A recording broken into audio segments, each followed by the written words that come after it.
Thank you so much for being here this morning for this very important dialogue which speaks to the UWC way. For colleagues online, just to let you know that a QR code will appear on the screen, and this will help you for your online comments and questions.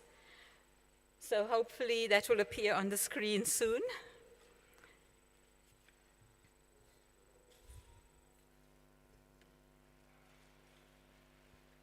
Thank you.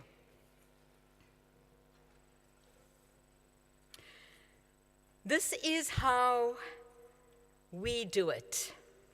How often have you not heard that statement when we join a new organization? Anyone who has joined a new place of work would have heard that this is not how we do it here. This is an extremely powerful statement, one that is loaded with meaning. And it is not unique to UWC. In other words, you are being told, do not change how we are accustomed to doing things. The how things are done reflects a pattern of behavior, one that is familiar, comfortable, and provides an identity. It has been carried forward over many years, and everyone knows the rules.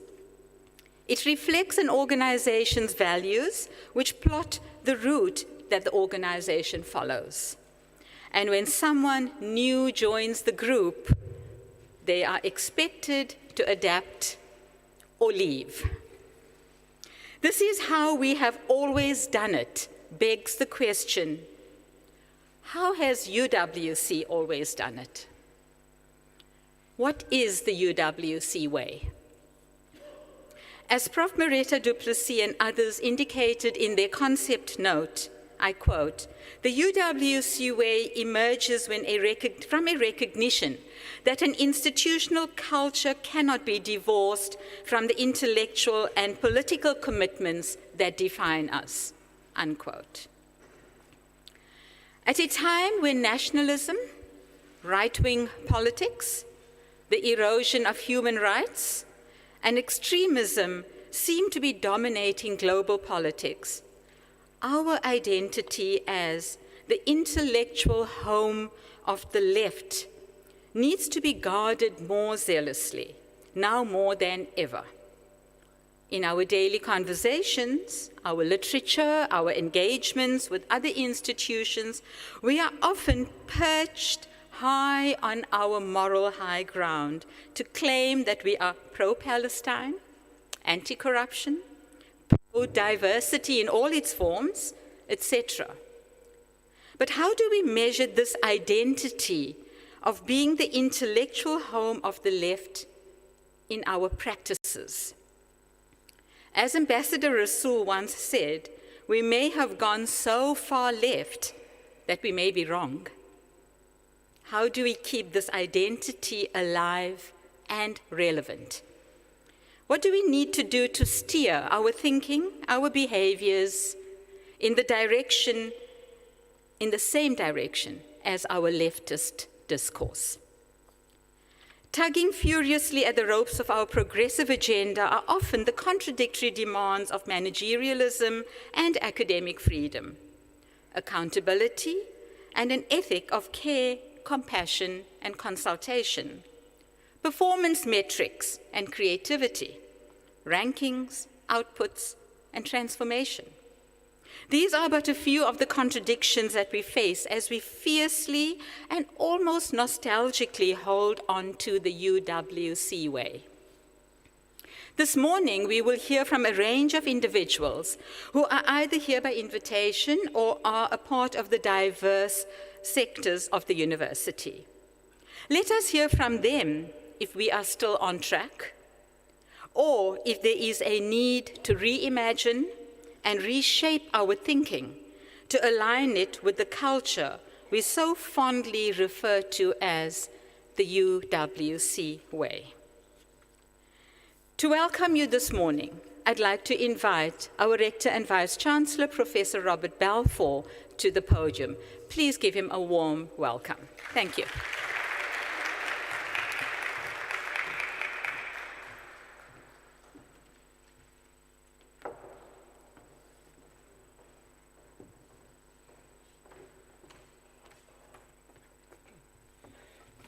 Good morning, colleagues and students.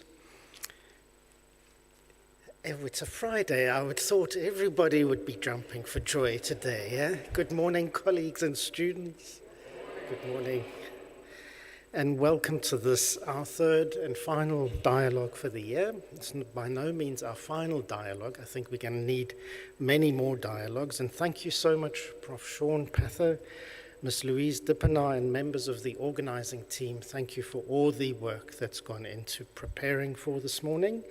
And our facilitator, Dr. Nita, my thanks to you as well, as Prof. Farid Essek, Prof. Nico Skitter, Mr. Meko Magida, Mr. Wasim Rinquist, Professor Amina Peck, as well as to Azania Tahali, Blessing Song Tang, Sadiq Daniels, Zanele Lorraine Umbalali. Thank you so much for being willing to share experiences with us and thoughts and insights. I want to begin with just a brief story. Some years ago, I was appointed in a place, a little town, to a university there, where a river runs through it, as they say. And I was trying to find a way of belonging in the place. It wasn't easy to do. And one of the ways I thought I might begin to belong was to kind of plant a garden. Very practical thing, get your hands in the soil and plant your plants there. And the soil in the place is very compacted because of the proximity to a river. It's that very dense soil, and actually things don't grow well in that dense, compacted soil. And so I, had a variety of flowers, and they kept on dying in the soil. So I was chatting to one of my colleagues, an academic. When you need to find out about practical things in life, it's always helpful to consult an academic about these matters. And the academic I consulted, who had been there for many, many years and was obviously inside, was part of the inside circle, said to me, when you come to this place where the soil is so compacted and you struggle to grow the plants in the soil, you've got to make your own soil here. And that said a lot to me about what it meant to be in that place and how it became possible to belong in the place. You had to find your own soil to grow, make your own soil. And it was an insight that I used to share with staff in the faculty in those years, Dr. Nita. As a dean, I used to say, if you come to a place and you're yearning for community and you don't find it, be the one who makes it.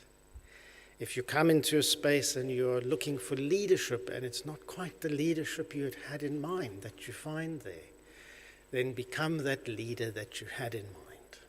In other words, create the soil in the space as part of your belonging in it.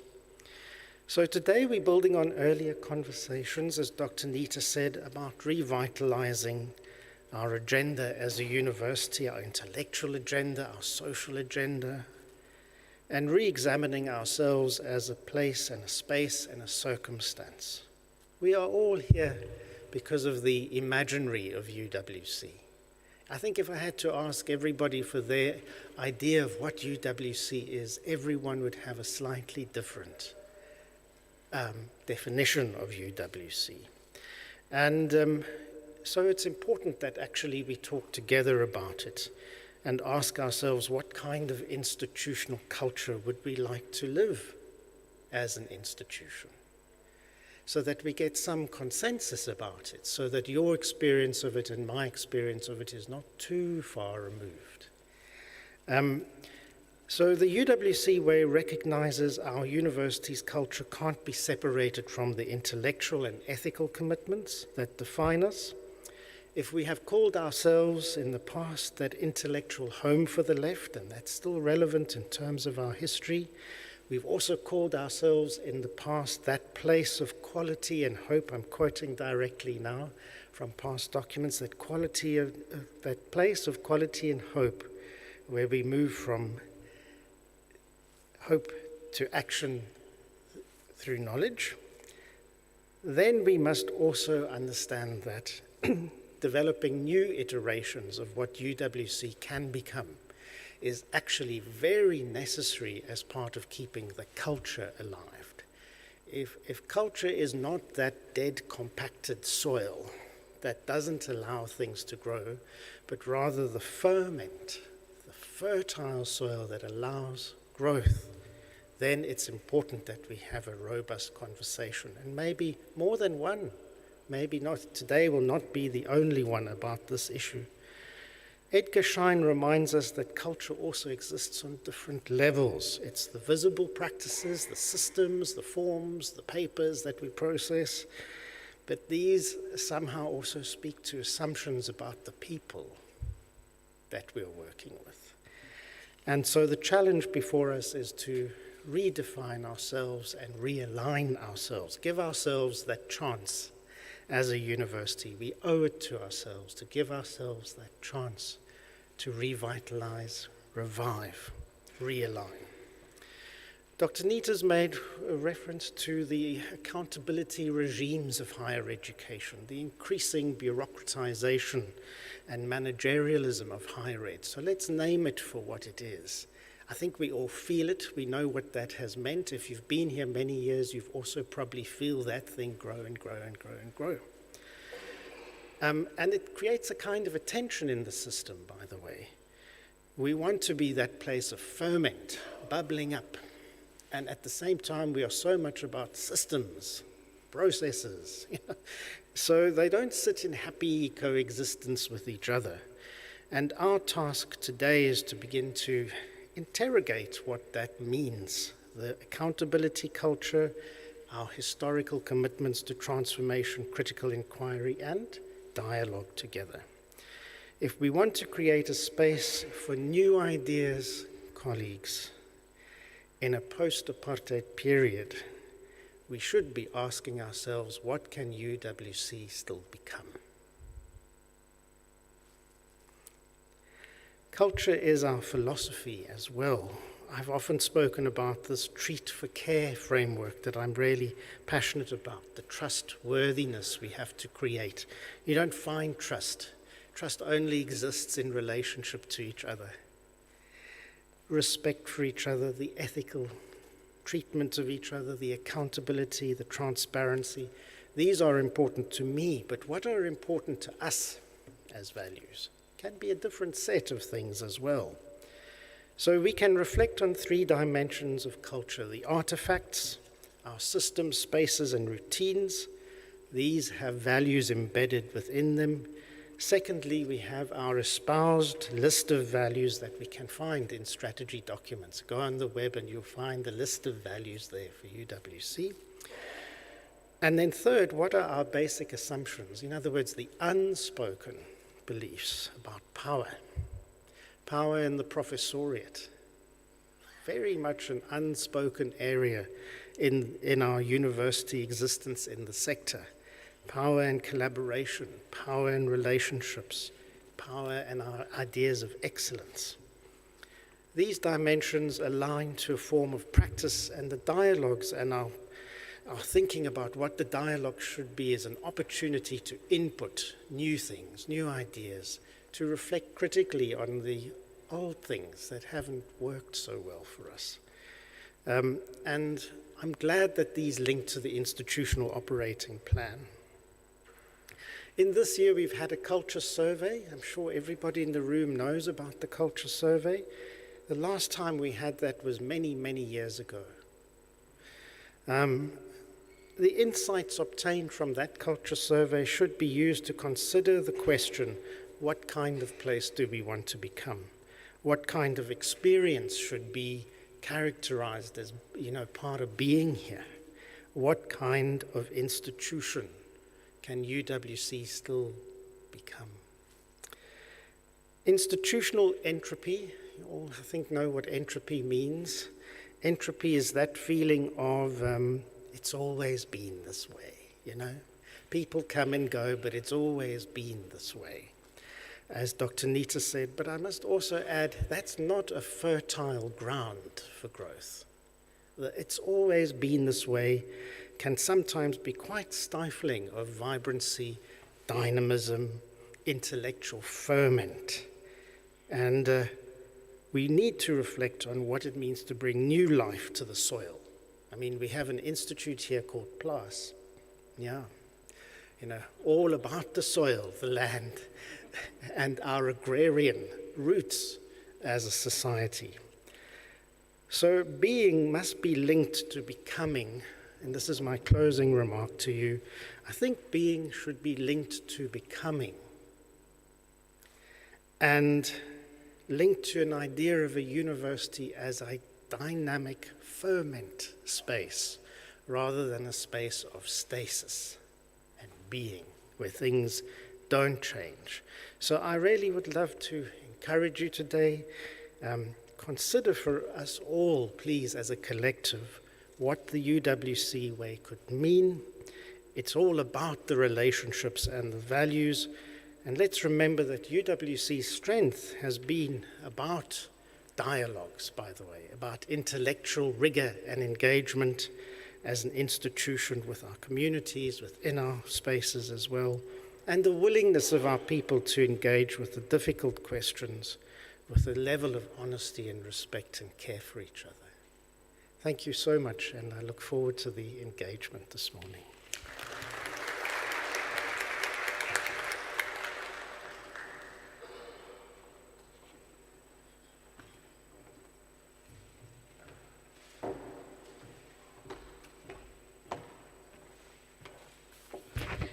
Thank you very much, Prof. Balfour, for setting the scene, for setting the tone, and for inspiring us into thinking about what we want to become, and not just be pleased with what we are, but to use what we are and what we've had to allow us to grow further and to continue growing. So with that, I'd like to introduce, this is our panel for the morning session. We will then have a break after that, and then we have a panel of students who will follow this panel. So for this panel this morning, our keynote speaker, and please a very warm welcome to Professor Farid Ishaq, who is going to help us frame the problematic in relation to organizational culture. You have seen Prof. Ishaq's bio on the screen in a while before you entered here, and it was on a loop, so I'm hoping you've read it. But just in a few words, after a very short stint, a 3-year stint as senior lecturer at UWC's Department of Religious Studies, Prof. Ishaq served as a Commissioner of Gender Equality in South Africa's first democratic administration. Prof. Ishaq is an accomplished academic who has taught in several international universities, including Harvard, Columbia, and Hamburg. We are very privileged this morning to have Prof. Ishaq among us to share his thoughts on organizational culture. Please put your hands together to welcome Prof. Ishaq to the podium.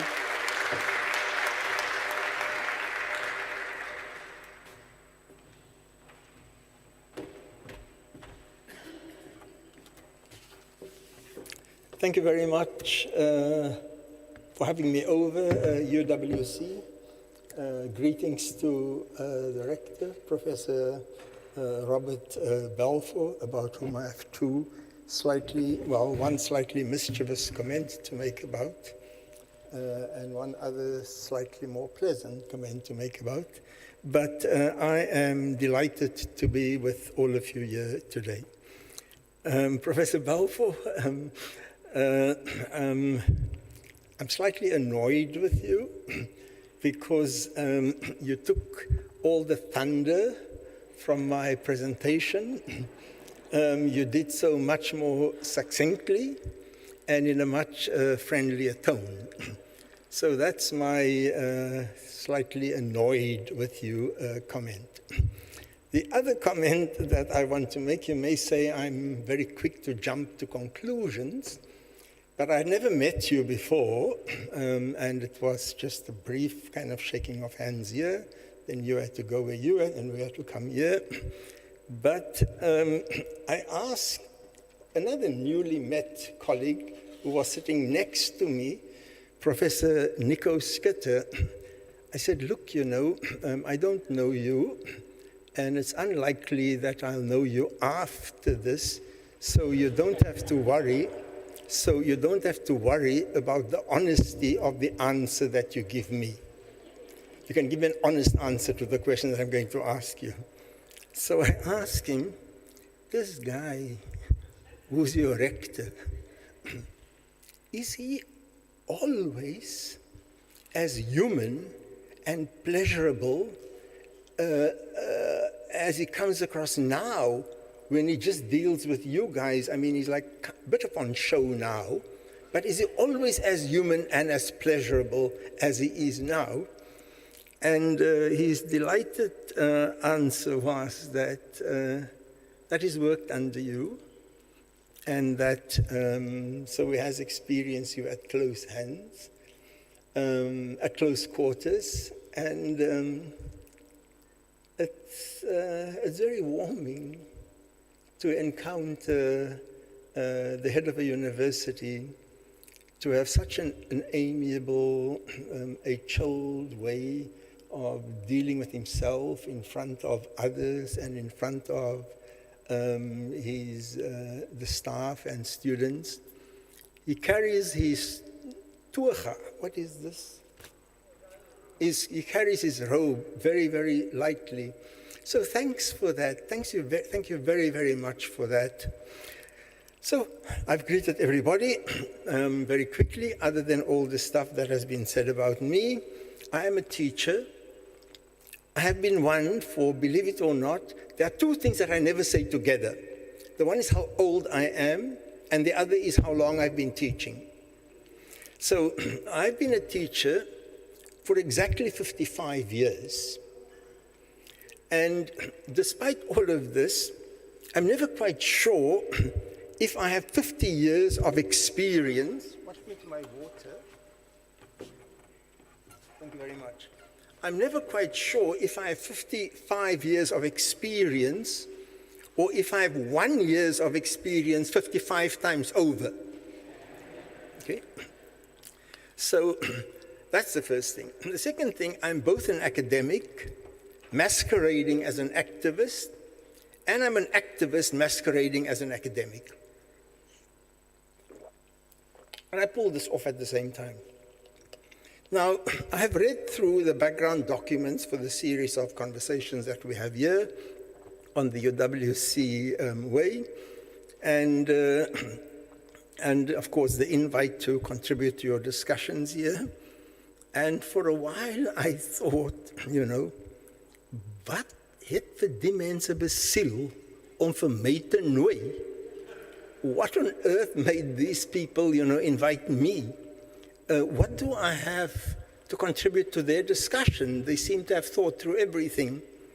And not a request, I'm serious, but I'm actually glad that your university, unlike universities in the States, didn't offer me an honorarium. It would have been an utter waste of your university's time, given the fact that you actually tread all the waters that I would have wanted to tread. So I hitch my pitch to a simple story about folks planning and going on a hike. My story, by the way, is titled Hiking Through the Bush, the academic journey as the destination. And you can already see this, the academic journey as the destination, an echo of what Professor Balfour had alluded to. Hiking through the bush, I know you probably all know that the real name of this university is Bush University. This is the University of the Western Cape. That's a later, this things, you know, the real, it's Bush University, right. So, so here I am. And one last caveat before I move on to something more substantial. I hitch my pitch to a simple story about folks planning and going on a hike through the bush. And this story invariably foregrounds individuals. And the problem here is a major one. However important it is to focus on individuals or to refer to them, focusing on them and their stories draw attention away from the systemic challenges facing our society and our institutions. The persistence of racism, sexism, impoverization, and the socio-economic systems that drive them, they remain and often are unarticulated, at least in most universities. Of course, we can still mention neocolonialism, but capitalism is so passé, so yesterday. Our discourse on community, we must remember, is also a rejection of crass individualism, even if lionized, and consumption. Our discourse on creativity is also a rejection and a struggle against the university as degree-producing machines. And that struggle, so it's not just a struggle to create a new university and a new community, but that struggle is part of a larger project or these impulses to individualism, the production of degreed machines. That is part of a larger project of the dehumanization of people at the altar of maximum profit. There is a religion that is worshipped, and that is the religion of the market. And it has all the same dynamics as traditional religion, a God to be worshipped. The temples of malls, the temples of consumerism, the dream of a paradise, of which no proof exists. But so the dream of, I will win the lotto, I will be one of the lucky ones, and so on. The hard truth is, of course, that the vast majority of people in the world remain stuck in poverty, precisely because others have become the winners of lottos, the allegorical winners of lottos. And so people are poor. They're not poor. They are impoverished. They are not slaves, but enslaved. And behind their conditions are real and living agents who create and sustain these conditions. So I make this very important point, because so much of the rest of my story is about people, not systems. Greta Thunberg, whom some of you may know as this courageous 20-year-old Norwegian, autistic Norwegian young adult who's forever fighting all sorts of battles, against big corporates for environmental justice, has been on 2 flotillas to Palestine. She has a remarkable standard response when she is eventually, yet again, released by the Israeli soldiers for extradition. And she's asked by journalists how she feels now. How was she treated by the genocidal army? And she says, well, here I am, a fairly well-known person. I'm white, and I'm blonde, and I carry a Norwegian passport. Yes, terrible things were done to me, but what happened to me may be of interest to you because you share my skin color and my European background, and you see some glamour in the somewhat exotic story of a young, talented white woman who does all these crazy things. However, none of this stuff about me is consequential. Not at the moment, at least. What is the deliberate genocide of what happens in front of all of humankind, and that is part of a well-directed, intended, systemic plan flowing from the barbarity of a long colonial project that has never ended.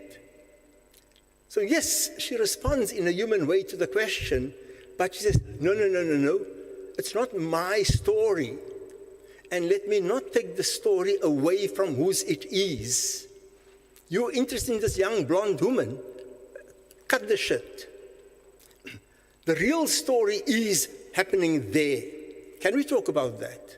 But of course, many of us don't have the courage to talk about it, and so we stick to the, hello, how are you, good day, have a nice day. Unfortunately for her cause, at this point, she loses much of her audience.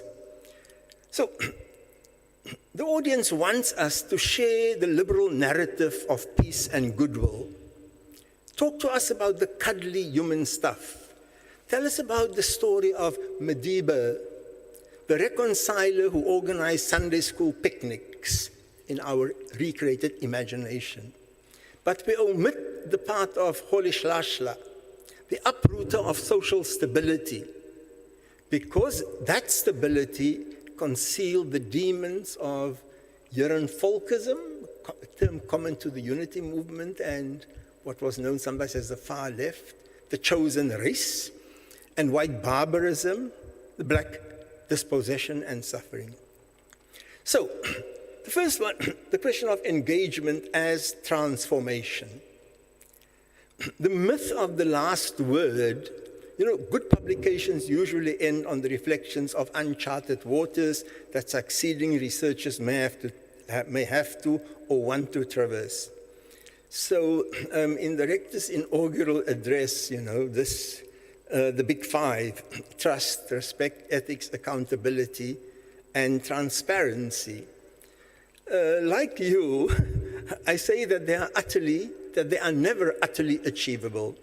They are gained, strained, and hopefully regained in a ceaseless dance of performance, interaction, organizational and personal lapses, navigation of stormy waters, protests, individual faculty disgruntlement, and celebrations.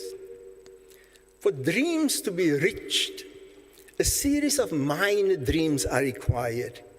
It is akin to an experience that many of us have had, man, where you dream and you wake up. And then you may even do something when you wake up, go to the loo or something, and you come back and your dream continues. It's like, kind of where you left off.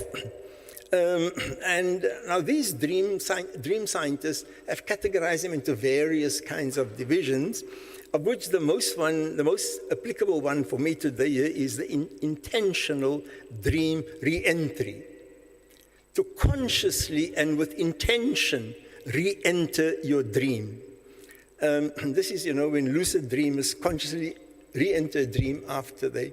And so we have a dream, we often exit the dream, and we re-enter the dream as a continuous part of our journeying. So our journey is not so much about arriving as it is about a ceaseless towards becoming. Like all of us are, or as we ought to be, our university is a work in progress.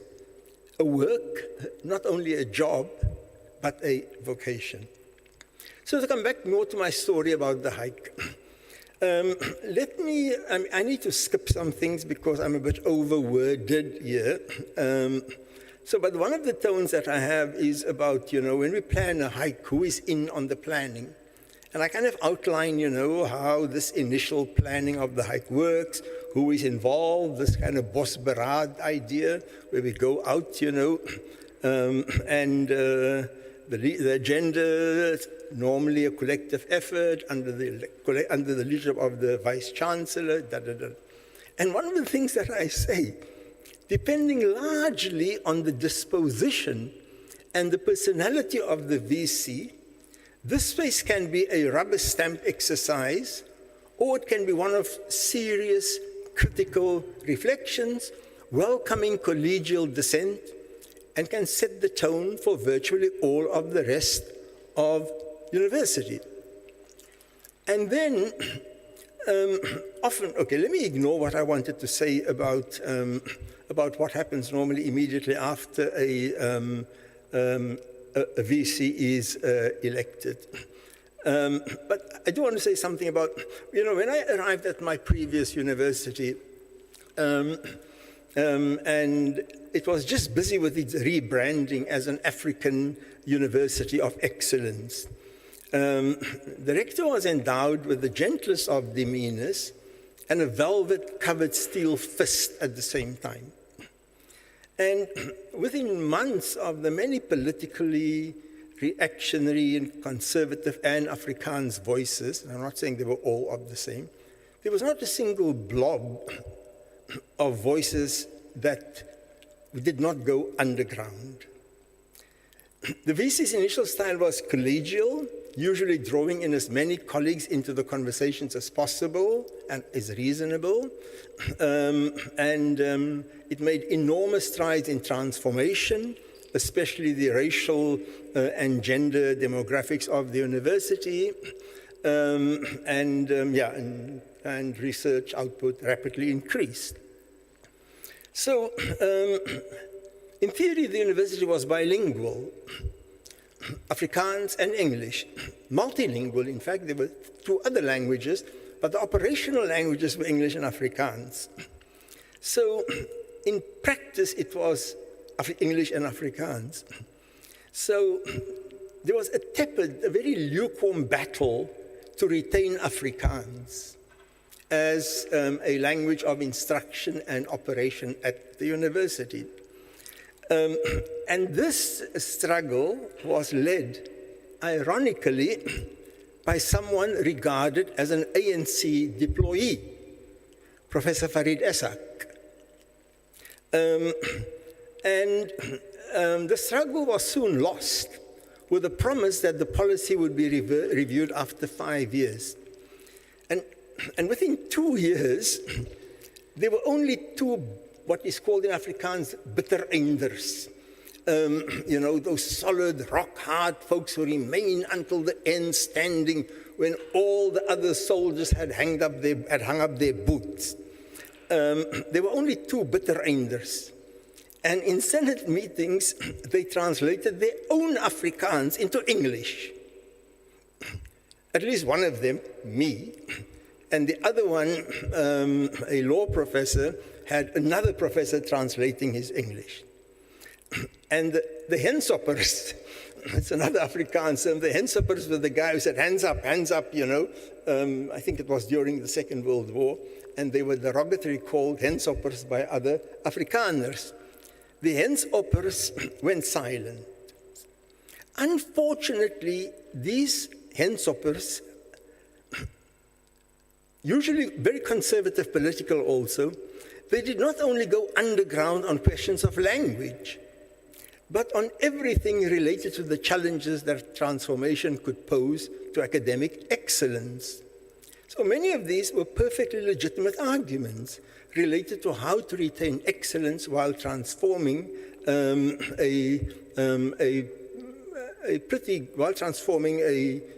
this Afrikaner university as a part of the project to destroy the last dying kicks of the apartheid dinosaur. They supported that project, but they also spoke about the need to retain Afrikaans as a language. So how are people like this, how do they become a part of the conversation? How do we recognize that behind the quest to retain a language, it's not always a quest of retaining supremacy. Language had historically been connected to oppression. But in the Western Cape, for example, Afrikaans was the language of the working class. And it's only now in the new South Africa where English is the only workable capital in finding your way in society. There's no respect for you if you are a Zulu speaker, or if you are an Afrikaans speaker. You're only a somebody when you are articulate in English. So, what is lost in the process, and where is the shift in embracing people on the one hand, and in the other hand, working all the time against the impulses to separate people, against people on the basis of color again. There's a quick other one about orthodoxies that are opposed from the top. So initially, when Rao became, oops, there I mentioned the name of the university. Initially, when Rao became the University of Johannesburg, its focus was on its transformation, and at one stage, I had already taught 2 courses on decoloniality and religion, before the term decoloniality became sexy. Until today, I remain a cheerleader of decoloniality, albeit with a smaller vuvuzela. However, the decree to announce this new orthodoxy in a university without extensive discussion amongst all levels of the university's family, it was an unacceptable heresy for me. This was an example of transparency being lost along the way, and transparency and trust had to be regained. More consequential was the process of decision-making so the instruction to, it's like, someone says, left turn, the whole university turns left. Right turn, the whole university turns right. This is a heresy of the very idea of a university, and can contribute to the demise of the very dreams that we are aspiring towards. So, the university is more akin to a Protestant institution, where communities, however flawed, and not a papacy, not the Pope, defines the church and its dogma. Particularly infuriating was the obligation to explain in our annual KPIs, key performance indexes, what we had done to foster decoloniality. Now, of course, many comrades could not make any sense of my simple position that the method is the meaning. Your message that you want to convey, as the Vice-Chancellor said, it is contained in how you do things. So the search for new identities, of course, is a natural consequence of many universities who've abandoned their foundational narrations, because these were built on the blood and sweat of black people. Let me skip some of the things that I wanted to comment on why universities feel the need to transform or why not. But here we are, in some ways very fortunate that unlike the Afrikaans universities that were struggling to catch up at that time with the Jewish and English academic students on the other hill, for them a part of an intra-capitalist war disguised as one culture pitted against another. Unlike these things, or the English universities that were living along the well-trodden side parts of colonialism and white condescension, connected, of course, with the survival of massive endowments by the engineers of capitalism to produce sophisticated workers for those very systems. They were the other ones, other than the Afrikaners on the other side. UWC grew from the ashes of a limited and somewhat pathetic attempt to provide colored people with an apology for a university. And those plans were disrupted, and not always peacefully, by some of the country's most courageous sons and daughters. You may not know these names, friends, and it's always, I always feel sad when even bigger names, Joe Slovo, Oliver Tambo, Walter Sisulu, a number of these names, whose names we invoked in songs and in admiration and in longing for their presence. We don't know these names. It hurts. It hurts that we don't know the names. Even the names of one of the greatest prophets that South Africa had ever produced, Beyers Naudé, an Afrikaner, the greatest prophet, I think, that South Africa had reduced. Others like Desmond Tutu, their communities were behind them. No matter what they said, we were behind them. The Beyers Nodis, the Joe Slovos, the Bram Fishers, they were despised by their own communities, despite their communities being quite eng, close-knit. The communities were very, very close-knit, unlike the English-speaking South Africans.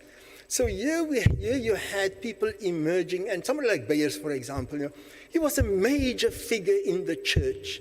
He was the blue-eyed boy of the Dutch Reformed Church and one of its most promising young leaders who was clearly on his way to becoming the leader of the church in South Africa. Beyers abandoned all of that and chose the path of liberation. So here we had the Johnny Issels, the Henry Isaacses, the Christina Puntas, the Ben Langas, the Jeremy Veeries, Llewellyn McMasters, and all of them so wonderfully led by Jakes Gerwel, among a long list of others. Through the fire of praxis, they forged the intellectual home of the left. And I've read through, and I'm sorry, I may be speaking too much about the rector, but I've read through your inaugural speech, and you've been courageous to take the baton further, but from our perspective, we've also honored you by handing those batons over to you. So on this journey, and I'll try to rush through it now, on this journey, on this hike, who is eligible to come along? Which annoying family members or friends do we scheme against to not invite? Which friend who just takes from the kitty but never contributes to it do we exclude? Or the energy zappers in conversations? Or those who speak without ever shutting up to give others a chance? Or a transgendered person making some of us feel awkward? Who in the group will call out subtle and unarticulated personal and systemic prejudices at play here? And thus, calling out the prejudices at play in who do we invite on the hike with us, does this prejudice our own place in the group's hierarchy or expose us to accusations of uncollegiality? So trust, respect, accountability, and ethics, they're usually presented as a pact, and this is another part of it, as a pact between the senior administration, academics, and students. Secretary, okay, that's where it stops. Senior administration, the academics, and the students, that's the university. Secretaries, personal assistants, the cleaners, security staff, they are rarely recognized beyond May Day, which is marked by our own utter indifference to it. And I'm not sure if we are better or worse off than universities in the United States, where the invisibilized cleaners, they appear only after 8 p.m. at night, and they disappear at 7 a.m., where they don't ever have to bump into academics or students. Now, heaven alone knows, so are we better than those in the United States? Or here, where we are forced to see them and at the same time not see them. So heaven alone knows who we imagine cleaned our toilet mess. We don't see them because they're not really fully human beings deserving a living wage. I made some kind of comment, gosh, I can't afford to go off the topic, but some time ago, I spoke about the Muslim community's treatment of gay people. And I spoke about how gay people are very welcome in the Muslim community. Very, very welcome. But they are welcome as individuals who come and do the hair of the bride. Or who sit with the other women in the kitchen or in the back room preparing the meals and so on for the other men in front.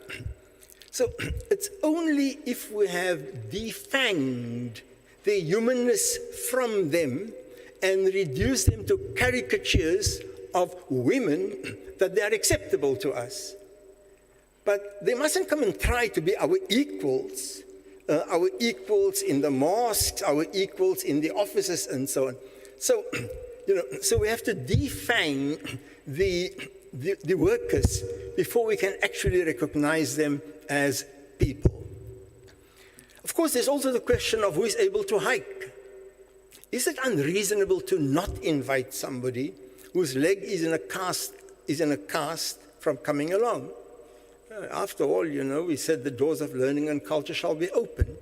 Can one say, sorry, not this time, but we will, however, allow you on the next hike when your leg is healed? And to do so without being accused of being non-inclusive. I mean, those of us who feel that way, there are standards in accepting who comes into a university. Right.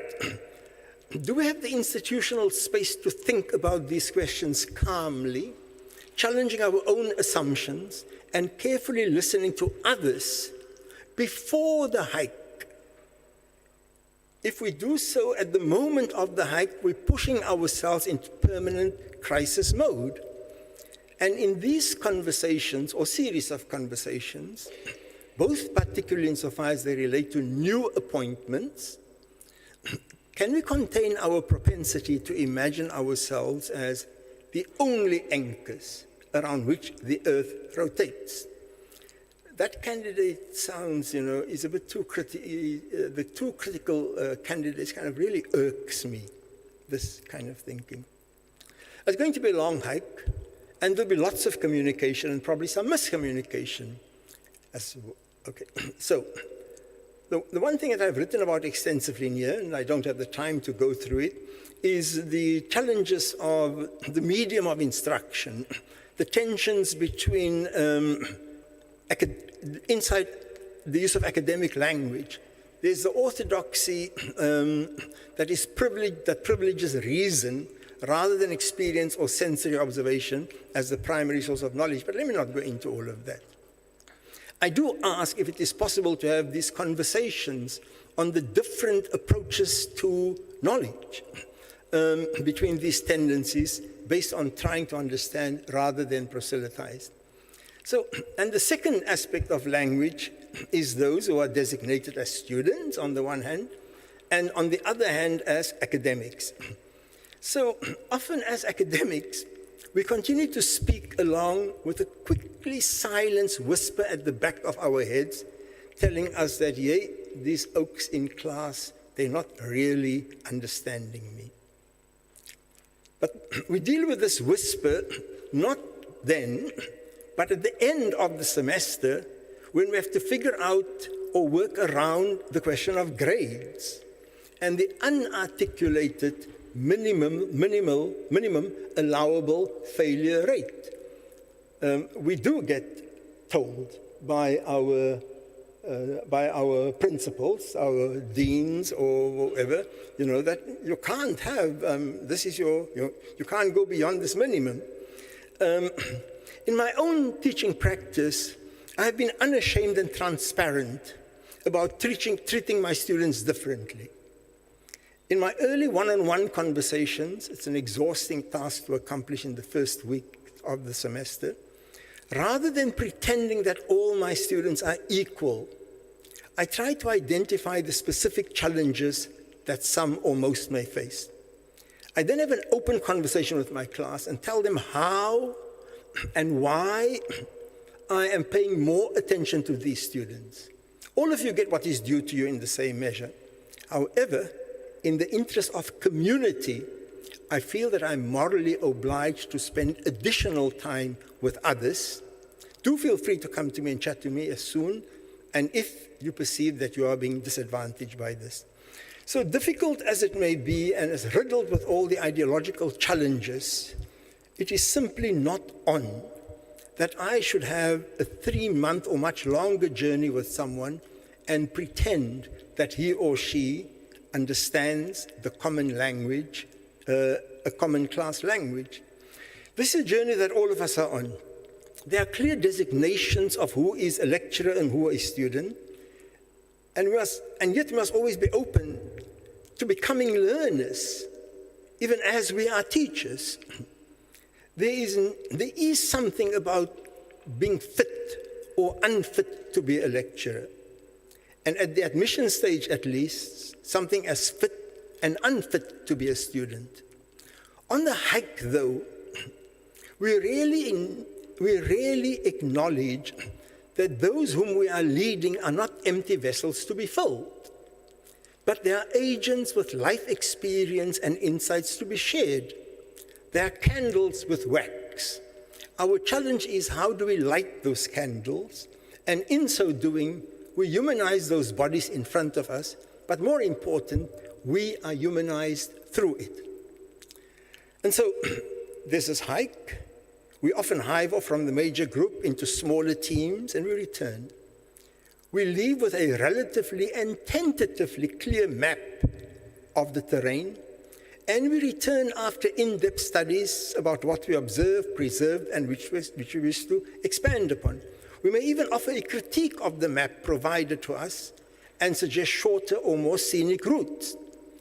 Only the preacher will insist that his map is the only possible one, the teacher never.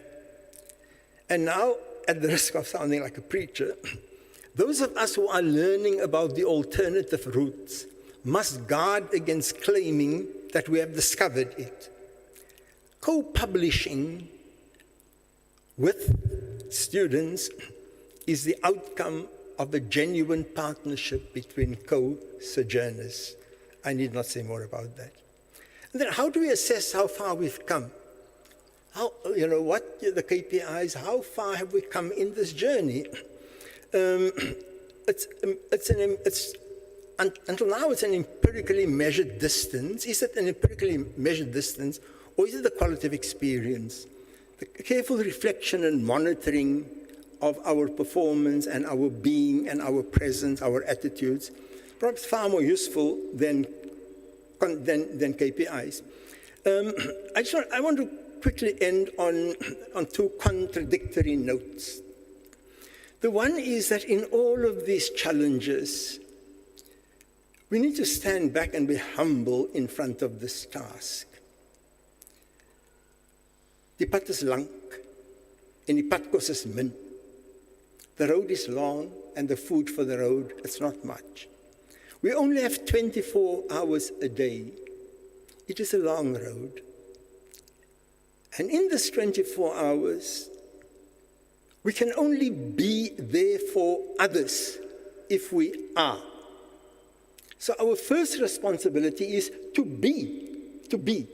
Om agter yourself te kyk, to look after yourself. There's laughter to be brought in, family issues that needs to be addressed. There's sex to be had if you are teaching only as a job, and there's love to be made when it is also a vocation. There are funerals to attend, babies to bring into the world. And much as our challenges facing the university has to be viewed in the ever-present hegemonic systemic challenges, so must our primary commitment be to our personal well-being. So that's one story. The second story, I had this, it was my first day in class, and here a student came being rolled in. Student looks a bit like an adult also, but he's been rolled in by a bigger and certainly a much older adult. He's being wheeled into the class. And he comes up to me before class and he says, "Look, Professor, this is my son, Robert. He has major speaking and writing disabilities. So I accompany him to class.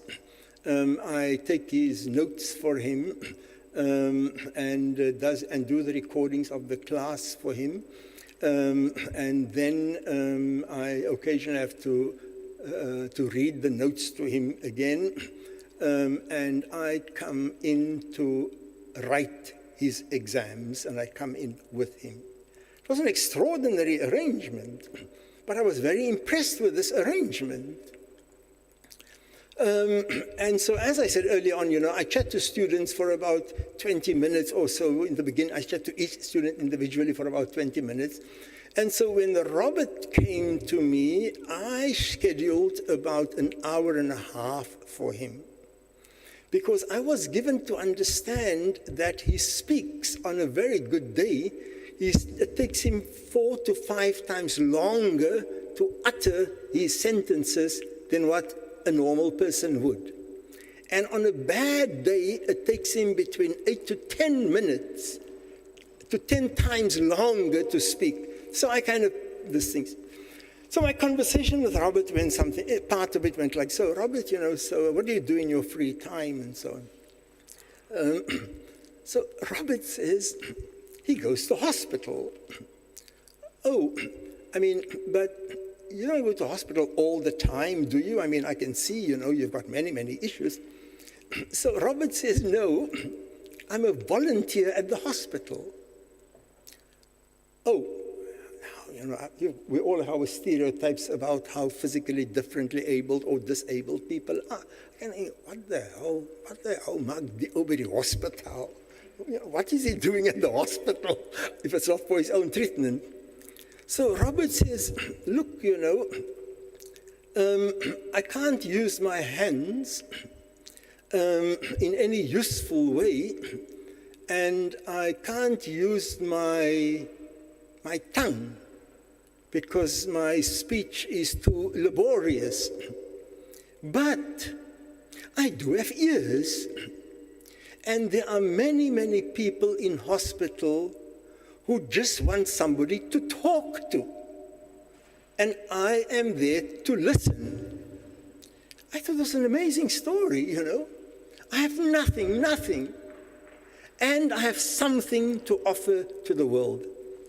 And so in the context of all the challenges that we face, the challenge of managerialism, the challenges of resources, and so on, it's like, God alone knows, during our days of poverty in the township, where did our mothers find the resources to put food on the table when the cupboards were empty? How? So in some ways we are called to perform miracles, but at the end of the day, there are only 24 hours in a day, and we have all these other things also that we need in order to be. So my last paragraph. So here at Bush, on an earlier journey, on an earlier hike, we learned how to learn using our context as the oppressed as a major instrument of learning. We learned how to resist, how resisting was to be human, and to humanize, we had to be open to new ideas. I don't know, some of you, and if you are, there are very few products of that era in the audience here. But we remember Paulo Freire, Ivan Ilyich, Nereris Ujamaa. And so there's an expression that I use in the beginning of this talk, that in the townships, when you're out of the townships and you kind of don't behave properly, then they say, ja, jy kan hom uit die bos haal, jy kan hom uit die bos uithaal, maar jy kan nooit die bos uit hom haal nie. You can take him out of the bush, but you can never remove the bush from him. But they mock your quote-unquote uncultured behavior that persists, even though you've moved to Rondebosch or somewhere there from Bonteheuwel. So now I say, like other communities who invert the slurs cast at them, let us use this as a sign of pride. Let's say, jy kan hom uit die bos uit haal, maar hy gaan nooit en wil nooit die bos verlaat nie. You can take him out of the bush, but he will not, and he will never leave the bush. So here we have a bush that we are proud of. How do we rekindle the story of Bush? And how do we tell our children that? One quick one, in the US, well, I promised quick ones for so long, but in the US, many universities have a very interesting practice of using one book for the whole university, the entire university, in around the first or second week of the semester. And this book is intended to assist in bringing everybody into the university on some sort of the same page. I've had the great honor ek vat nou 'n break. I've had the great honor of having one of my books used at one of these universities, and there was a huge court challenge against the use of my books, which the university won, and it earned me a lot of fame and also lots of money in royalties. So this is the challenge that we face, to share our stories with people who've gone ahead. I'm just wondering, can the university produce a short booklet with images and so on, and take off time in the beginning of the year? You have your animators and your facilitators well trained before the time, and get the whole university on the page of what is this place about, and the enormous privilege that people have to be a part of the Bush Way or the UWC way. Thank you very much.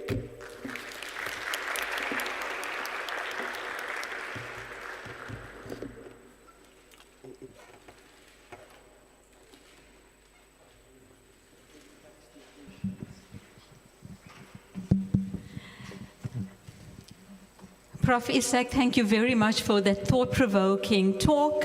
We will now have Professor Nico Skitter, who is the respondent. And just to very briefly introduce Prof. Skitter to you, Prof. Skitter is a full professor and distinguished academic and thought leader with dual Doctor of Philosophy degrees, one in industrial and organizational psychology and another in public administration. So we are definitely going to benefit from his extensive knowledge and research in talent management, neuropsychology, strategic leadership, human resources management, and organizational behavior as he responds to Prof. Isaac's address. A round of applause, please.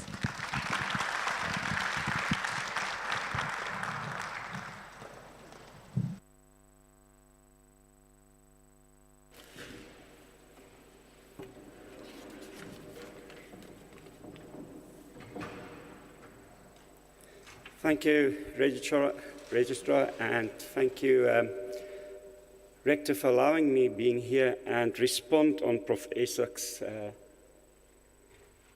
notion and speech, thought-provoking. I think, it's very easy for me to stand in front because as professors we can only say a ditto, and I can leave.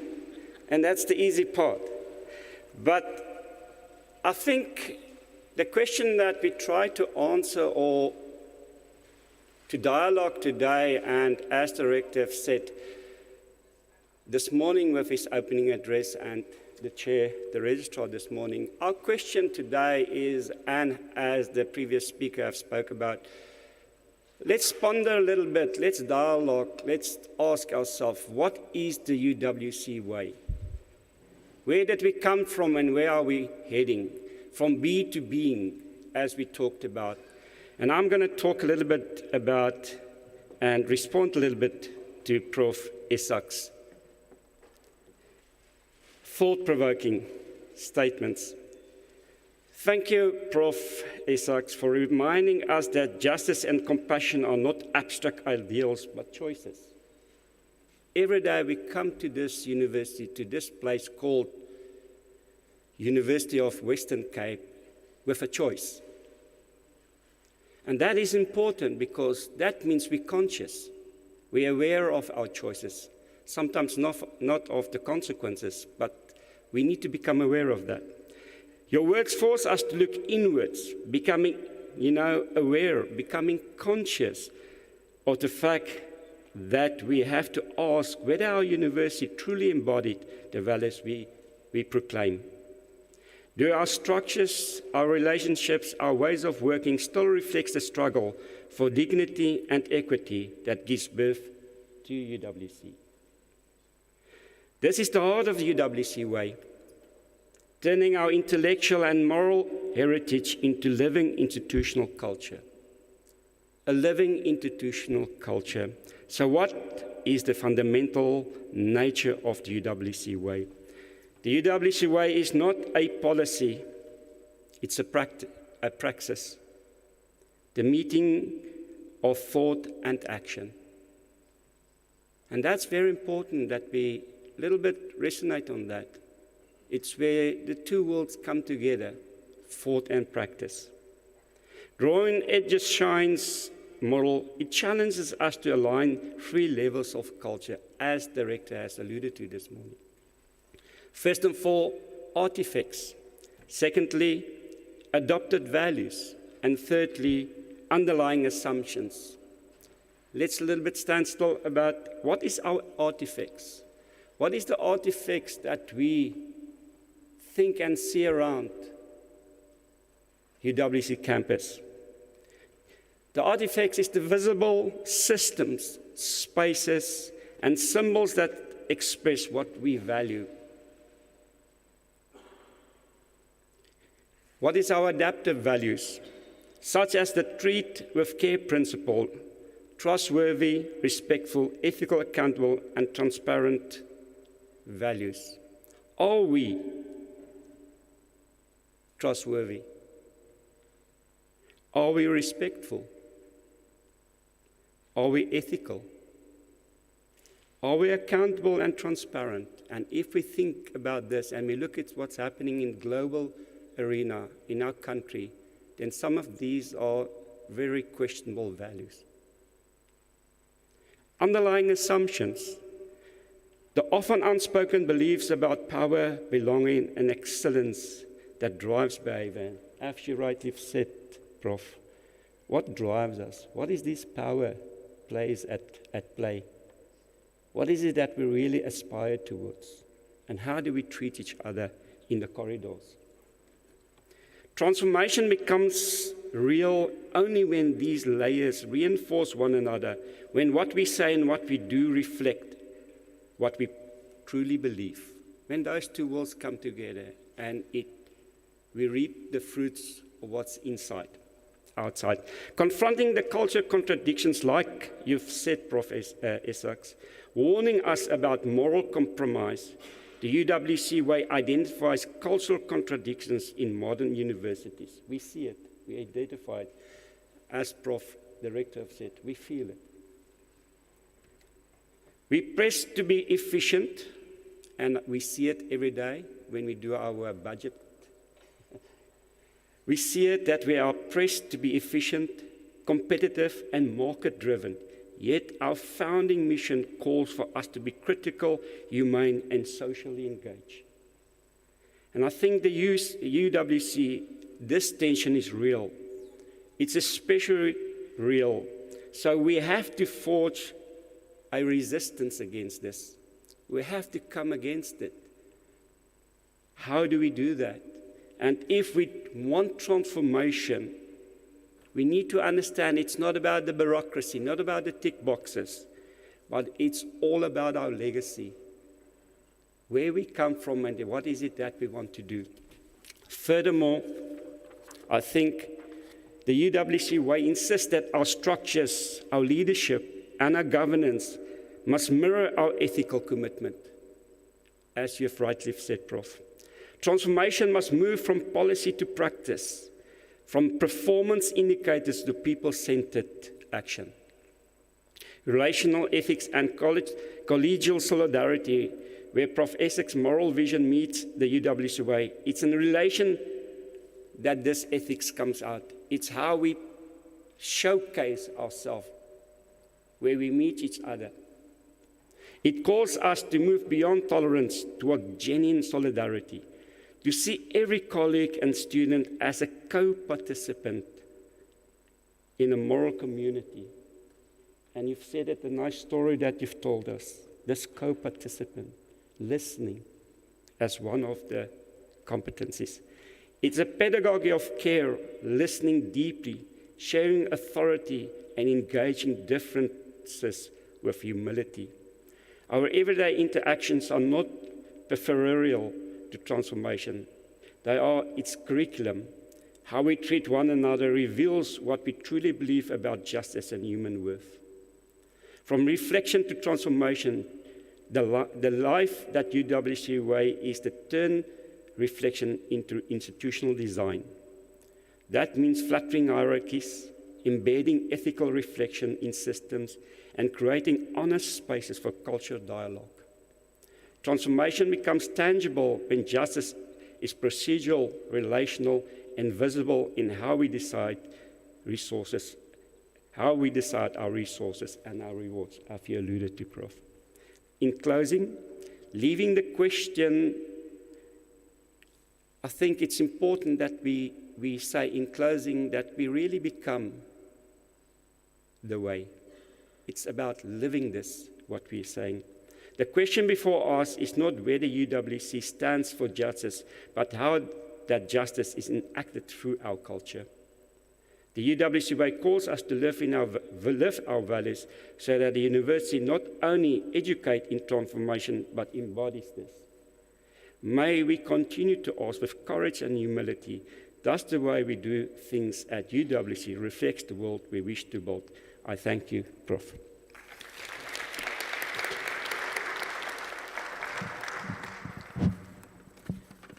Thank you very much, Prof. Schutte, and thank you also for keeping to the time. We've got the timekeeper sitting in front of speakers, just so that you are aware.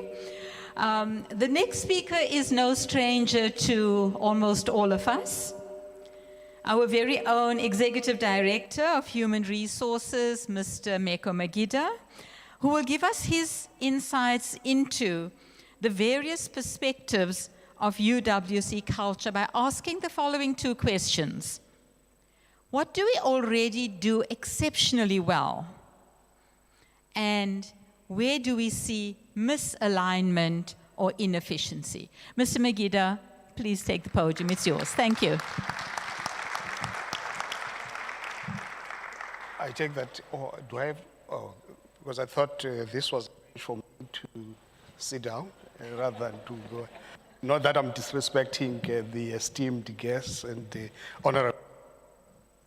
Good morning, everyone. I'm going to be quite short, obviously, because I only have about 8 minutes. I have to present my own talk. I first entered the University of the Western Cape as a student leader. I returned decades later as a senior official heading the Human Resource Department. I'm preparing to end my formal employment service here at UWC. This is not just a personal journey, it is a full circle. And now, at the sunset of my formal professional career, I realize that circles are not merely returning to the roots, but they are about plowing back. So I participate in this dialogue, not just as an executive of this university, but as someone who once shouted political slogans in this same wall. An injury to one is an injury to all. Lifetime. Free Nelson Mandela, all the political business. The doors of learning and culture shall be open. Pansy get declared bills pansy. Hector, and some of you will remember that. So I also sit here today with these esteemed speakers, humbled by the task before us, grateful by the trust bestowed upon us to lead this third dialogue.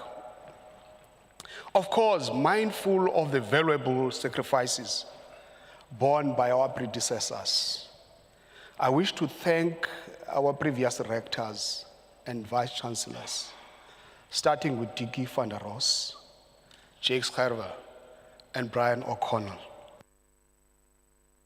Selfless sacrifice, compassionate wisdom, unblemished service, an immense contribution to our society. Let me also salute Professors Ty Pretorius and Robert Balfour for their kindness, mutual respect, and attuned leadership throughout the leadership transition that we experienced. Little does he know that he has embraced my cap, which is a symbol, of it's referred to as a poor, for a cap for the poor people. And I see that my rector has embraced it. He used to wear a cap, and then I'm really happy that perhaps the rector has embraced my cap. I see also others are doing the same, Prof. Khalakhala and the rest of other people. But on a serious note, colleagues, we learn from these leaders tactics of successful transformation and how to manage emotional journey. Going for their inspirational leadership, for example, we learned the following 6 levers that maximize chances of success. Leadership with a shared vision of success, a culture of trust and psychological safety, a process that balances execution and exploration, a recognition that technology carries its own emotional journey, and lastly, a shared sense of ownership over the outcome. To quote Justice Albie Sachs, open quote, at these moments, South Africa, I dare say UWC, has carried on not only simply because of the skill or vision of those in high office, but because we, the people, have remained faithful to the ideals of our forebears and true to our founding documents, close quote. So, as it has been with those who came before us, so it must now be with our generation of scholars, professionals, and visionaries within this university. Today, we gather not merely to discuss culture as a concept, but because we choose a shared purpose over fragmented effort, collaboration over siloed work, and hope in our institutional identity over doubt and engagement.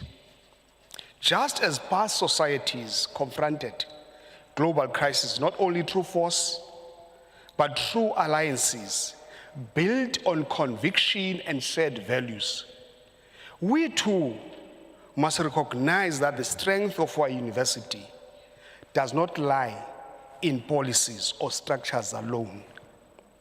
True strength emerges when our culture, our lived values guide our daily practices. Influence is not by authority alone, but by example, humility, and intentional alignment with the purpose. We inherit a legacy of excellence, transformation, and resilience.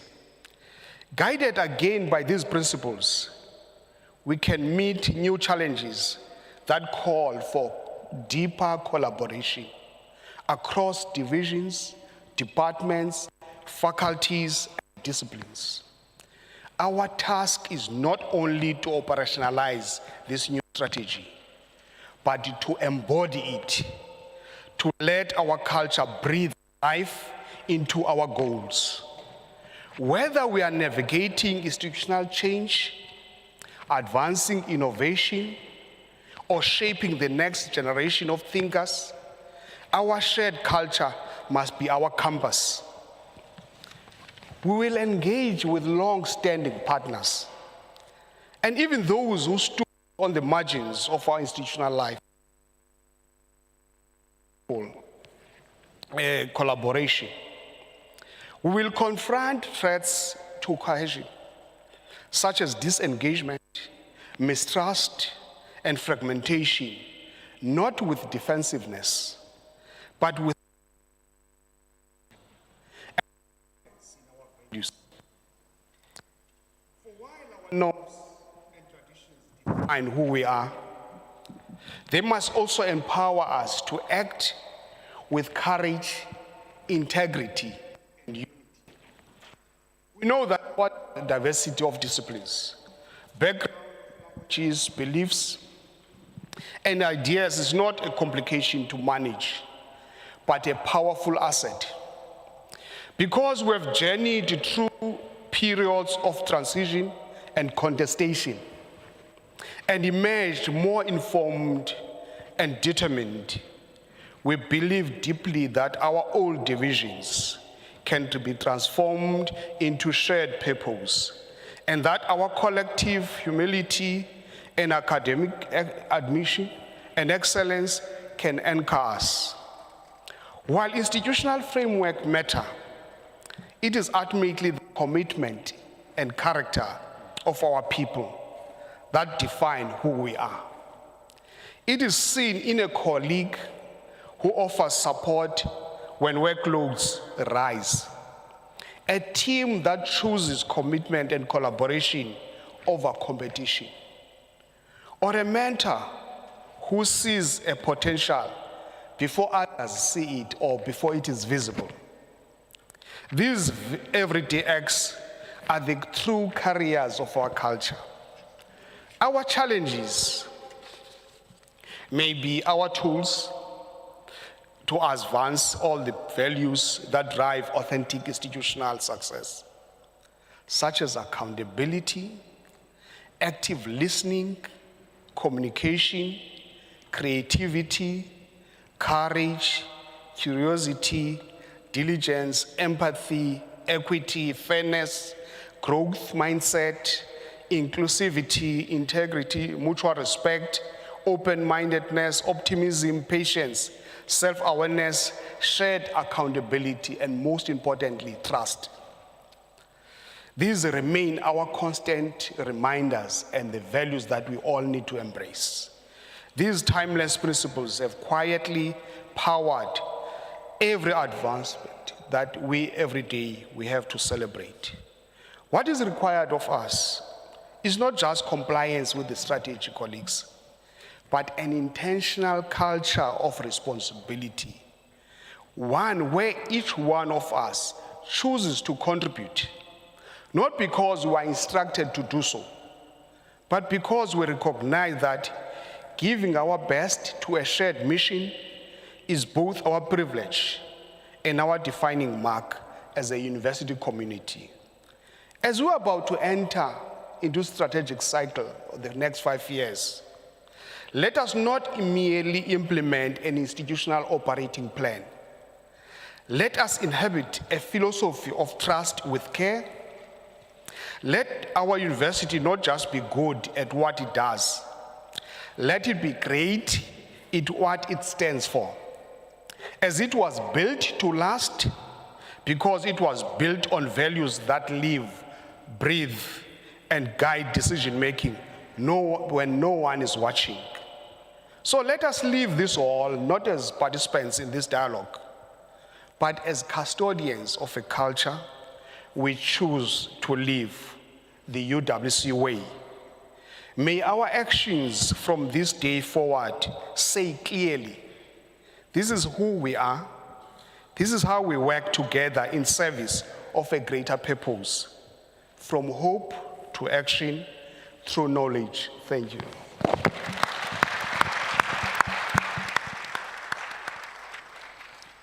Working at a university that I always describe as being people-centered, it's so reinforcing to know that the person who is responsible for our people at this university is as people-centered. So thank you for that, Mr. Magida.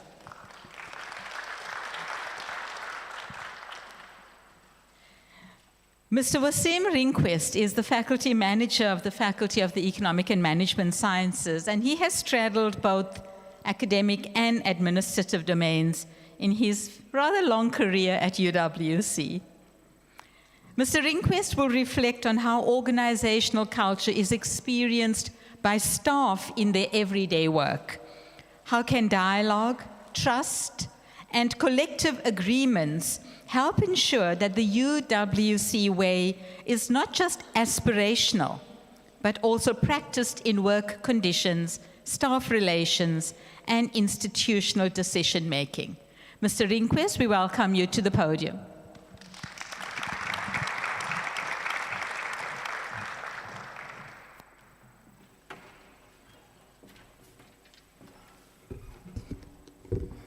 Thank you, Registrar. Good morning, members of Council, Senate, senior management, and the broader university community. As the registrar has indicated, I've been asked to reflect on how organizational culture is experienced by staff. For my context, obviously, it will be the professional and support staff at the university in the everyday work, and how dialogue, trust, and collective agreements can help ensure that our institutional values are not only aspirational, but actively practiced in work conditions, staff relations, decision-making. Before I begin, let me share a quick thought. My sense is that organizational culture is a bit like Wi-Fi. When it's strong, everyone connects. When it's weak, people start working in silos trying to find a hotspot and then blaming ICS. Fortunately, today, we're here to talk about strengthening that signal. So, reflecting on organizational structure, culture is not confined to policy documents, as Mr. Magida indicated earlier, or strategic plans. It is felt in the tone of emails, the fairness of workload distribution, the openness of meetings, and the way feedback is received. It's in the everyday moments. Who gets invited to the table, who feels safe to speak, and who sees their ideas taken seriously. To reflect meaningfully, we might ask, do I feel heard and valued in my role? Are my contributions acknowledged beyond task completion? Is there space to challenge norms respectfully and propose new ideas? These questions help us assess whether our culture is inclusive, empowering, and aligned with our values. So is UWC culture toxic? Far from it. And as the registrar has indicated, I've gone through several decades at the University of the Western Cape.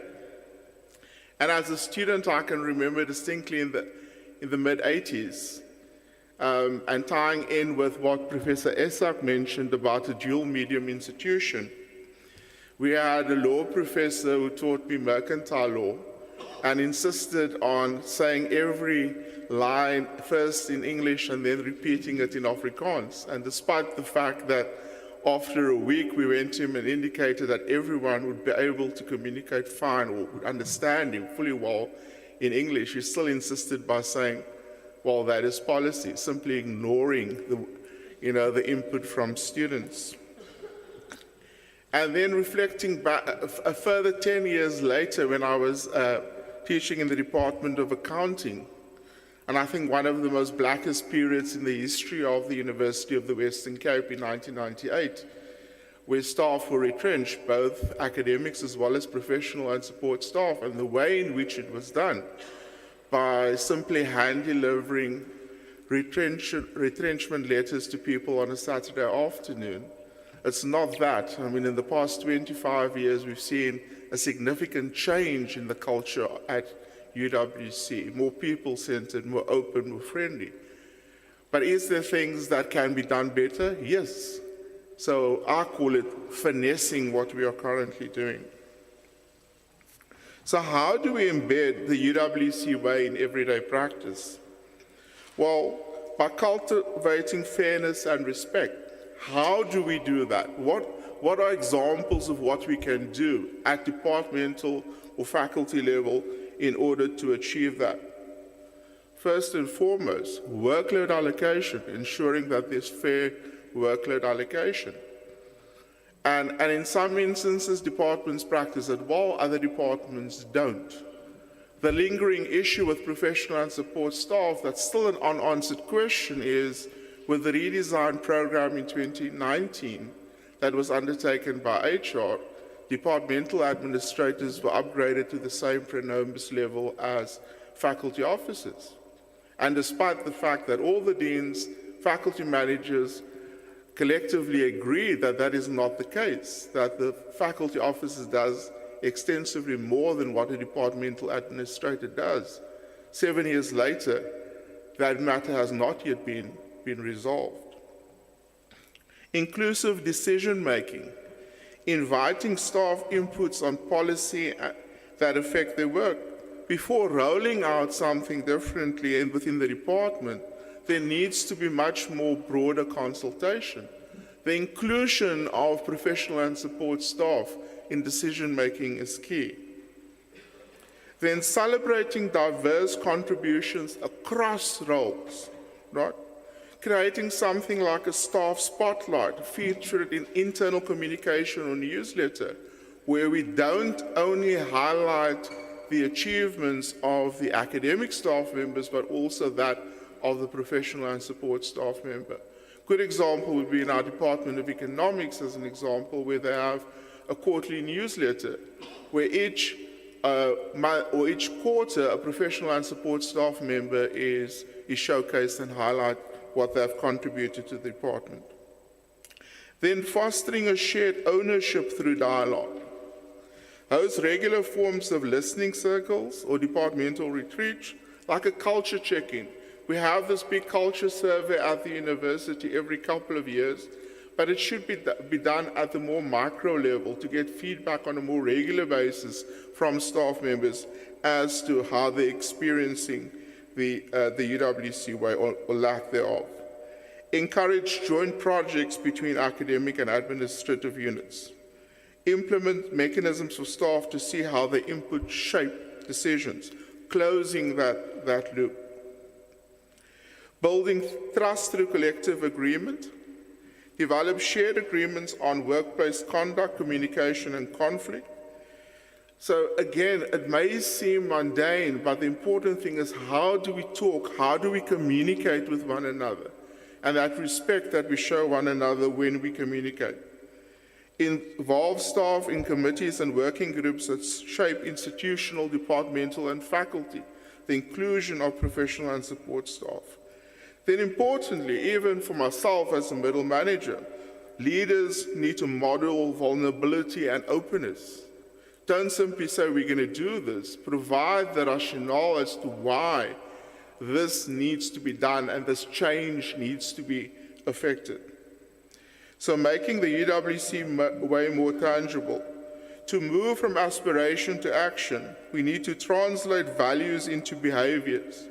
Define fairness, respect, ownership, which looks at meetings, emails, evaluations, and team dynamics. Measure cultural health. Do pulse surveys, short storytelling, appreciative inquiries with staff on a regular basis.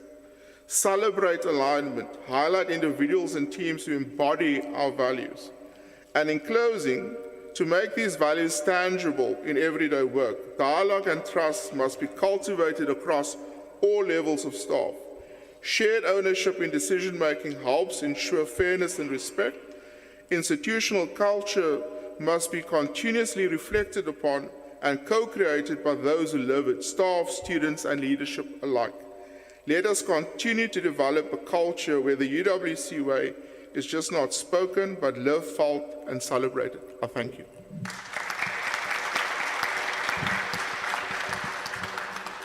Thank you, Mr. Ringquist. And I think some very important questions have been asked.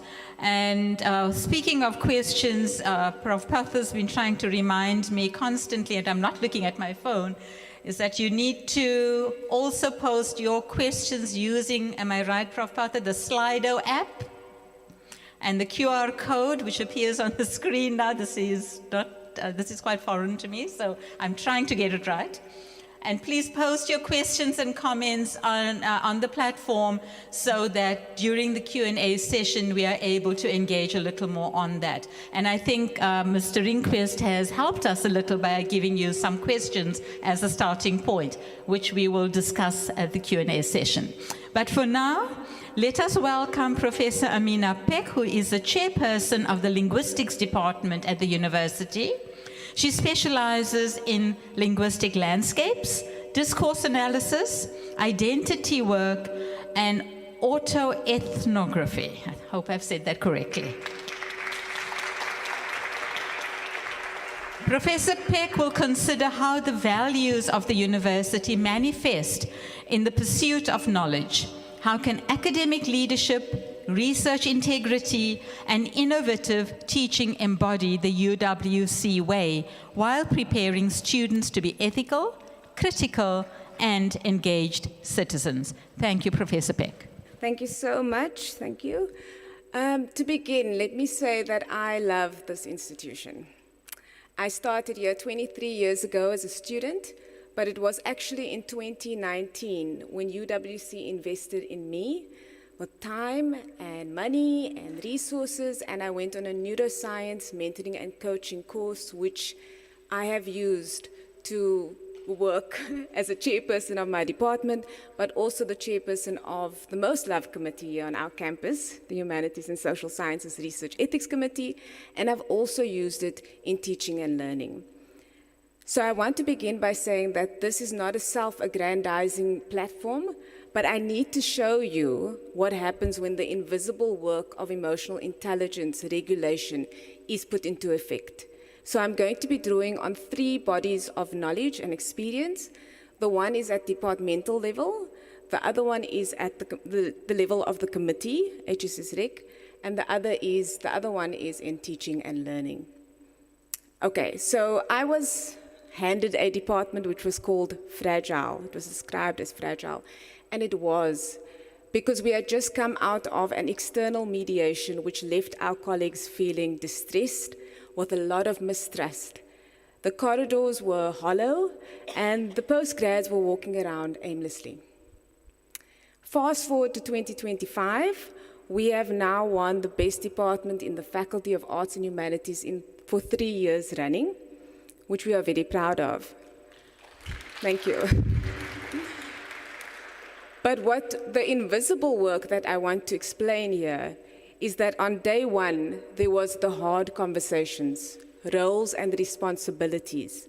And that is when you temper empathy with accountability, which is, I believe, something that we all value here at UWC. We also started the practice of having the juniors speak first in meetings, because there were these established voices that sort of drowned out others' opinions. Now, if you come to our meetings, everybody's talking. We don't need that practice anymore. It's lively. You can also see the difference in the department itself. So after 2 years, we managed to get our department painted. We have plants, we have our students' faces up on the wall and all of their achievements. We have notes from our students. We have embedded the students into our culture. So it is no longer a toxic, apathetic space, but in fact a space of inspiration. And another way that we can prove that is that right now we are undergoing a complete revamp of our courses at undergraduate level. And if anyone has gone through that, you know that that requires a lot of cross-pollination, a lot of synergies, lots of talks, showing off assessments, having concept workshops. That can only happen when there is appetite. That can only happen when people feel inspired and heard. And that is the invisible work of emotional intelligence training. The second body of knowledge is the Humanities and Social Sciences Research Ethics Committee, which I am very proud of. The most amazing, hard-working people I find work in that committee. But when I came on board as chairperson, I have to tell you that I was not aware that there was a Senate-appointed task team to investigate HSSREC. And that's because I was blissfully on sabbatical when that was happening. So when I came in, I had a portfolio in front of me and a lot of upset colleagues. And because of my training, I knew not to take that personally. There was a problem here, and I went to those voices, to the very strong voices, and I realized something. They loved this institution. They wanted to stay here, but they also wanted their university to work for them. So I took copious notes, I went to the national level, and I fought the good fight, as we say. And not only that, when we came back, we created what we call the trust approach. So when we have applications and we're not sure what to do, we say, meeting with the chair, Now that sounds bad, but what it actually means is we are leaning into the expertise of our campus community. We are saying, we don't have all the answers, you do. We are trusting you and we are coming to you. And that is what we've done with HSS Tech. I want to close off by talking about teaching and learning. I am very proud to be of my second years. And one of the things, and Mr. Rehnquist mentioned it, is that we want to create a safe space, but we don't want to be vulnerable. We want the students to grow, but we don't want them to see our growth. So one of the things that I've done is I have presented my 2021 publication on my own formative drug abuse past as a bridge in which to talk about the social ills that affect so many of us. And the second years were then tasked with doing the inner work and using coaching techniques. So that 3, reframing, compassionate inquiry, and visualization. I'm going to now just reflect on what they've said with their permission. So for example, Mushfiq Stemmet, he said, one day I would like to wake up to my alarm and not gunshots. He reframed his background, his past. Oopsie, she didn't catch that. But he reframed his past as something that he was supposed to be there. He was supposed to come from that past. And he started to see the value that UWC is giving him and the opportunity to go back into his community and change things. He did the inner work through these coaching tools. And Kedebone Matlawa talks about excessive altruism. She wanted to meet the needs of others without ever taking the time to think about how she needs to meet her own needs. These are students that are learning how to self-regulate. My question to Prof. Balfour and to all of us here is, are we ready to embed emotional intelligence in the UWC way? I hope so. Thank you.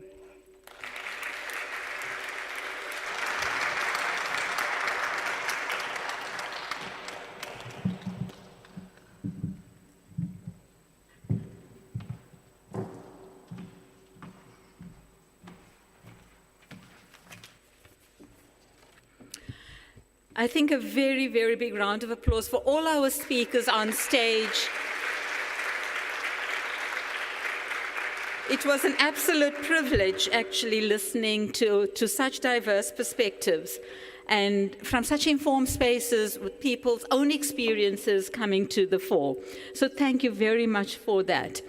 There were a number of questions asked.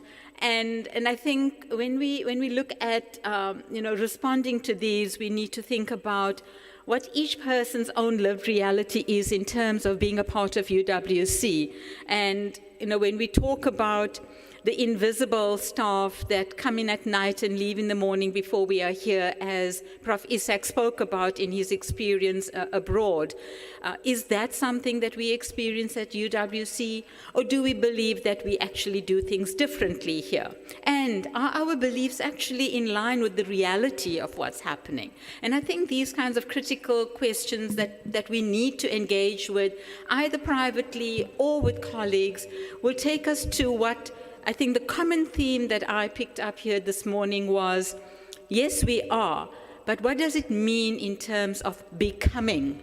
How do we get to that point? What do we still need to learn to become? What are our aspirations? And how can we collectively decide on the values that are going to take us to that point where we can say we have now finally arrived? I'm not sure if that is ever possible, but I think we are on a journey together, and it is taking into account all that we've heard this morning in enriching our journey so that as we move forward, we do not forget the values that actually have framed UWC. With that, I'd like to see if we have any questions from the audience as well as questions from online. And we do have about 10 to 15 minutes for this session, after which there will be a short break. And I promise you, when we come back from that break, we are going to have an equally, if not more exciting panel in front of us, where we have our young people telling us how they are going to ensure that we continue becoming what we all agree that we need to become. So any questions? We've got a couple of roving mics that we'd like to send through. We have a question at the back. There's one here. I see two. Take off my glasses. And there's one. So we'll take these three for now. Thank you. Right at the back. Please keep your hands up so the mics can get to you. Thank you. And please tell us, is there any particular person you're directing that question to? Thank you. Okay. Good day, everyone. My name is Loiso Singiselo. Firstly, I am quite impressed by the composition of the panel because, yeah, we have women. It really proves we are moving in the right track. My question is directed to Professor Isaac.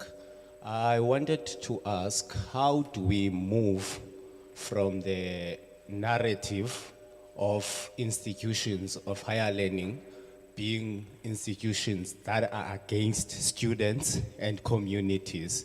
I'm asking this question bearing in mind the fact that in periods of registrations, in periods of turmoils like fees must fall, it is institutions that impose, I would say, harsh responses to what the students and communities are fighting. So how do we move from that narrative of students being against, of institutions being against communities and students to institutions being part of students and communities?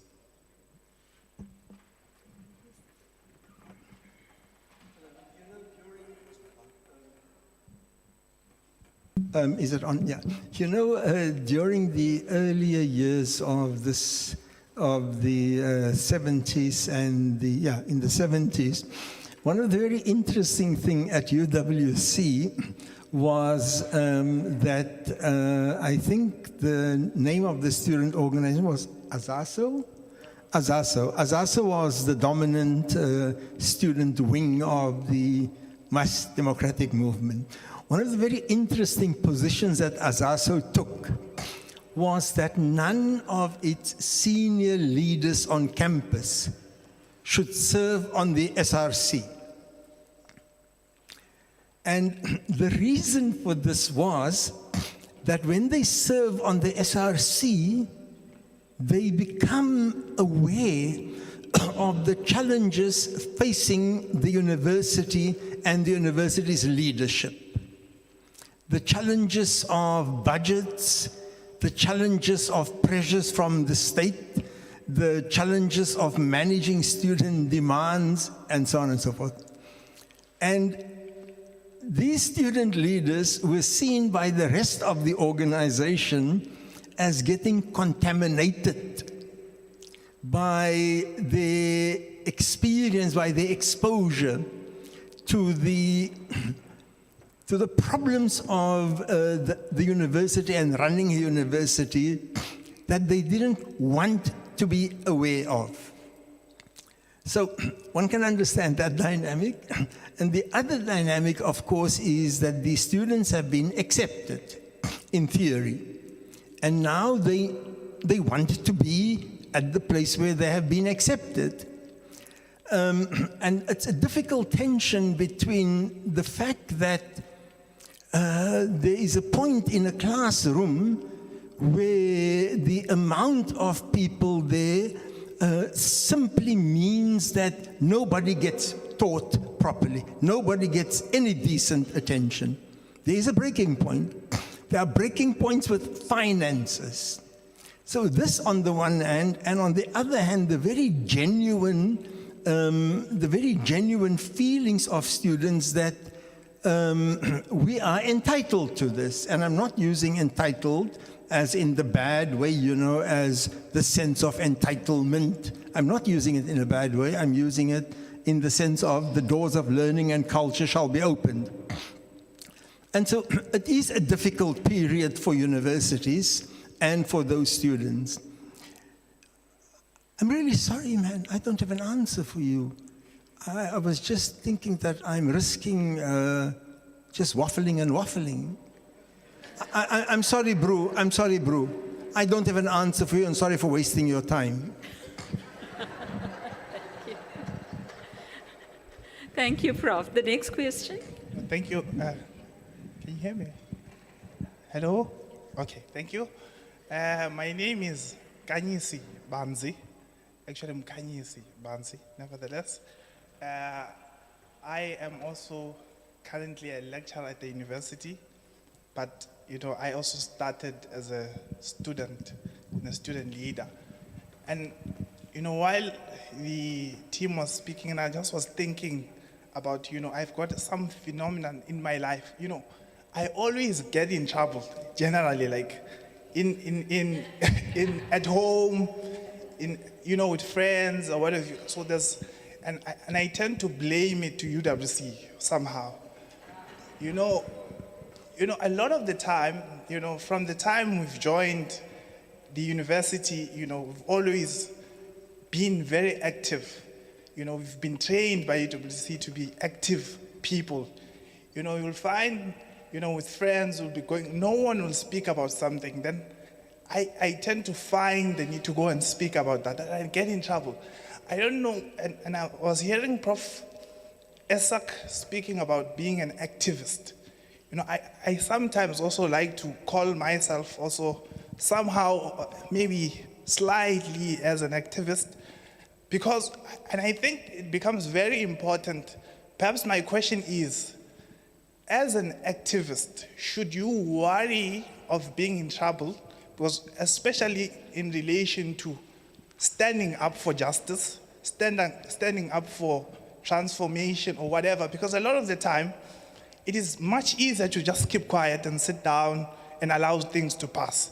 And I think, I definitely blame that to UWC because of, in many of the spaces that I find myself, I follow Islam. There's a lot of things, I'll be invited to speak. And I'll go speak to say that, there's this challenge here, and everyone will just look down. But I think, and I definitely, is that something that I should worry about, or should I continue to ask the most relevant question that people don't want to ask? Thank you very much. Probably Prof. Esak. Thank you very much. You've given me a question that I am able to respond to decently. We have a responsibility to challenge, but we also need to ask, why am I wanting to challenge? Am I wanting to challenge because I want to throw mud into your face? And there are times when that is necessary. Believe it or not, there are times when that is necessary. Or do I want to challenge in order to transform? Do I want to win you over to an argument? Or do I want to win you over to my side? And there's a difference in that. Then there is, how do I challenge? And not because you are a Muslim.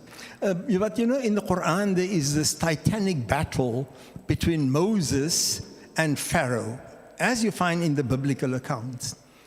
And once I raised my voice with somebody, and he told me, look, in the Quran, God tells Moses, go to Pharaoh, tell him, let my people go, and speak to him kindly. So he said, look, you are not better than Moses, and nor am I worse than Pharaoh. Can you please speak to me better? And so this idea of the sanctity, not in the case of Pharaoh necessarily, but the sanctity of the people that we are challenging. The sanctity of the people that we are challenging, and a humility, that this is not a battle. And often, I'll be honest with you, very often we assume that we are synonymous with correctness. and the other person is synonymous with wrongness. If I may again use one of the leaders of Islamic jurisprudence, Abu Hanifa, says, that I'm right. With the possibility of my opponent, I'm right. With the possibility, with the probability of me being right, and the possibility of my opponent being right. And my opponent is wrong, with the probability that he is wrong, and the possibility that he is right. So there is this kind of tentativeness. We also learned this in the academy, jurism, trial and error, giving the other one space. And very often the things that I have when I confront people with utterly different views, I don't give them the contrary view. I only raise an issue and ask them some questions in a way that force them to question their own position. But I do so in this way without immediately ending that conversation as if I'm the winner. I asked you something that you couldn't answer. I kind of change the topic gently. And leave some dignity on that person's being so that he or she can deal with the challenge that come from my positions in his or her own time. Thank you. We have a question at the back. After that response, we will then look at selecting a couple of questions that we received online. And I think we are really hard-pressed for time. We may need to take the short break after that because we still have another panel after that break. So I hope perhaps you can send us your comments using the Slido app. Thank you, sir. Go ahead. Good morning. I'm Tulim Tembu. I'm one of the staff members in the Faculty of Health Science. Prof. Isaac, thank you. You've raised one of the important questions or statement or something that you have said in relation to racism. As a black person coming to UWC from a background where I'm coming from a school that is a rural area where you are taught in your own language and also being transferred to English so that you can be able to understand exactly what the teacher says. How can we work as a university to accommodate those students that are coming from such backgrounds? And how can we make those students to feel a sense of belonging, academic and social, within an environment where they feel that they still have that background that you've highlighted, that the background doesn't leave us?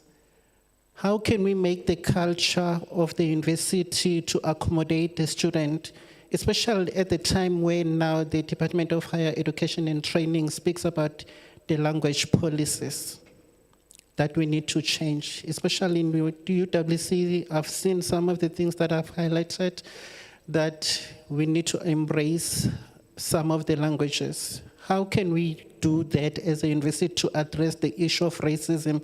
Because we pretend that it's not existing, but it is existing. We see it when students they have to work in groups. How can we address that? I'm one of those that happened to experience that. I was a student, and up until now where I became a professor at UWC.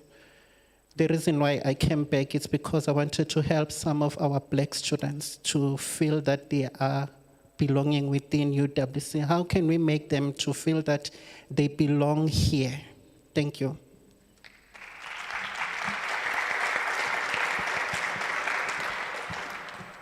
Anyone want to respond to that?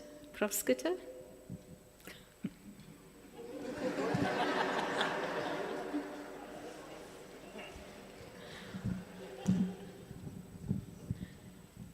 Thank you, Chair. Thank you for the question. I think that's a deep question, and it should open for debate, and I think it should be debated.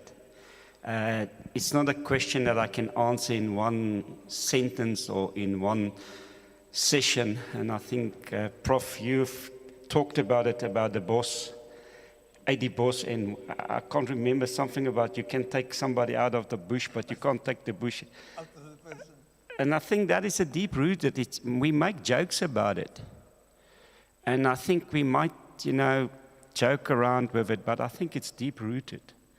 We need to think about it, and if we experience something at this university, something like that, we need to have a serious conversation about that. Because I love the idea what you've said, Prof, is where we come have an idea that says, you should not leave. You should actually cry twice when you come to UWC. The first time you arrive and the second time when you want to go away. And that's my belief, is that we should embrace. It's about, embracing. And when we talk about consciousness, when we talk about becoming aware, and that awareness is not our external factors. I think the thing of awakening, and that's to me my voice and advocacy, is that most of us as leaders should become internally awake. Not about what's happening on the outside, but what is my predispositions as a leader? Where do I stand with what I believe? And how that resonates with whatever is happening in the outside world. Because we are so much focused on the outside world with tick box and compliances that it doesn't show actually who we really are and what we really stand for. And that's what we should do as a UWC. We should really awake internally and really ask ourselves, who are we and what do we want to become? And that's a very important thing. Thank you, Prof. Thank you for that, Prof. Schutte. I'm going to read through one or two of the comments that we've received online, and then two questions, and hopefully one will be for Mr. Magida, and one perhaps Prof. Peck, you may want to take that. So the questions are to Prof. Magida. I'm assigning this to you, Prof. Magida. It wasn't meant for you, okay? The us and them tension between academic and past staff. How will the UWC way address and change this? Okay. Amina, if this is okay for you. It's addressed to everyone, but we need one person to respond in the interest of time. So, what would be your most important value that you hold closest to you as the UWC way? And then one or two comments while you are reflecting on that. We start with ourselves to change the culture at UWC. So change needs to happen with the individual before we expect others to change, and I'm assuming that's what was intended. Another comment, thank you for acknowledging the gap between making decisions and professional and support staff. My question is, what will the next step be to get us there? And as you said, we are becoming, so we will have to have more discussions and debates around that. Mr. Magida, would you like to respond now, please? Thank you. I hope you can hear me. For me, it starts, first of all, of embracing what are the principles and the philosophies that guide the university. We are an inclusive university. We embrace diversity. We promote fairness in all the practices and policies and our day-to-day kind of activities. So my advice, first of all, is for people to start to understand what are the core values of the institution and to start to live those core values of the institution. Because if we talk about inclusivity, if we have to embrace diversity, if we have to treat each other fairly and be just and ensure that social justice prevails in all the kind of activity that we do, I don't think people will have that kind of feeling of an us and them. People always believe that we do not have to balkanize and fragmentize all the kind of activities. We always have to talk about cohesion and working together. So it's important that perhaps there are institutions that are established, that people need to reach out to those institutions that can also empower them to understand what the university stands for. We also have units that have been created specifically to ensure that diversity, equity, inclusion at UWC is one of the key activities. So we're trying to break down the barriers, and hence we conduct from time to time surveys the cultural survey, the culture and values survey, as well as the employment equity barriers in order to establish what could be the hindrances in terms of creating a united, student as well as employee or staff, teams. So we have to understand, as I mentioned, the principles of the university, the philosophies, and reach out to the institutions that have been created. Perhaps that will help us a great deal.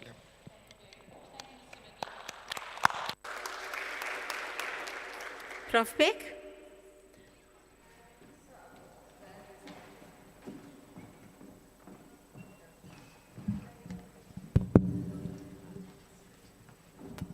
Thank you so much for the question. So out of all the values that I think, we have many values, but the core one, I believe, should be fairness.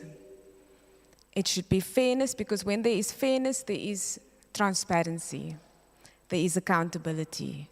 And so when we want to progress in our work, we cannot simply have an overabundance of empathy, and then you have some people that are taking advantage of that. So, they say the best way to lose good people is to nourish bad behavior. So I believe in hard conversations that are done lovingly. But I do also believe that when you have a culture of fairness, people know that they are seen, they feel heard, and that's when we progress. Thank you. Thank you very much for that, Prof. Beck. So, yes, fairness, accountability, trust. I think these are important values that we take away with us. And as we draw to a close with this particular session, remember there's still another session coming up. I think, as you take a 10-minute break, try and reflect on what is the one thing that you have taken away from this session as you walk out. I think what I take away is it was repeatedly said that we are an institution where contradictions live side by side. And how do we manage those contradictions without losing sight of our values? So I think for me, that is something, that I will be pondering over, and perhaps for you to think about the one thing that you can take away as well. We will have a 10-minute break now, but with that, I want to now give a big round of applause to all of our panelists. Thank you for taking the time to be here, the amount of preparation that has gone into it. Before you all rush out, I think we should also say thank you formally to our panelists. And if Prof. Balfour could perhaps just join me here.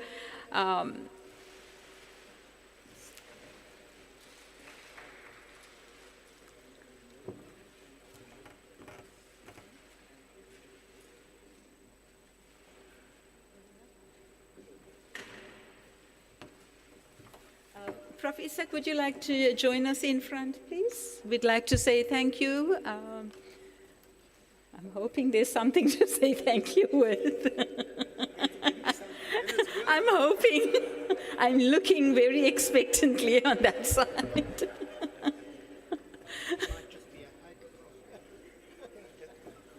It's coming, it's coming. Maybe it's a brown paper lunch bag.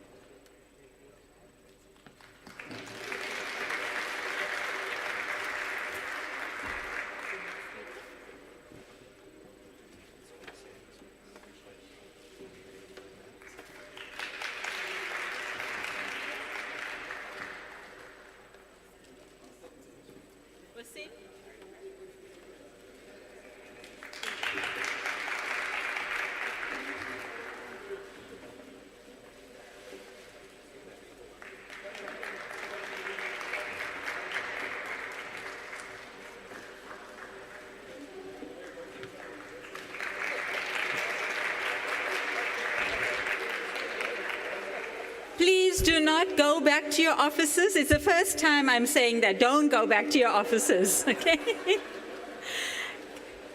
Body break, back here in 10 minutes. I cannot tell you how interesting the next session is going to be. So you've got to be here to see it for yourself. 10 minutes and please come back. Thank you.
now, please take your seats. Please take your seats.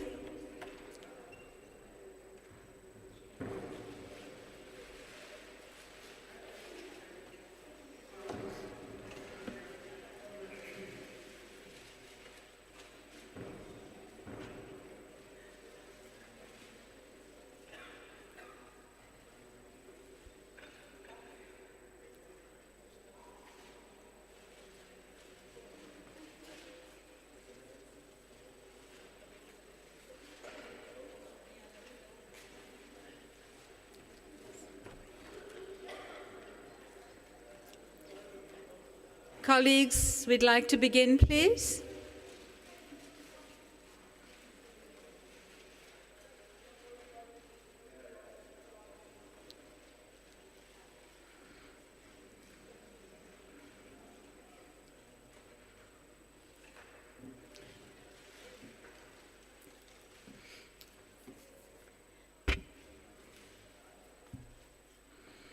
Thank you.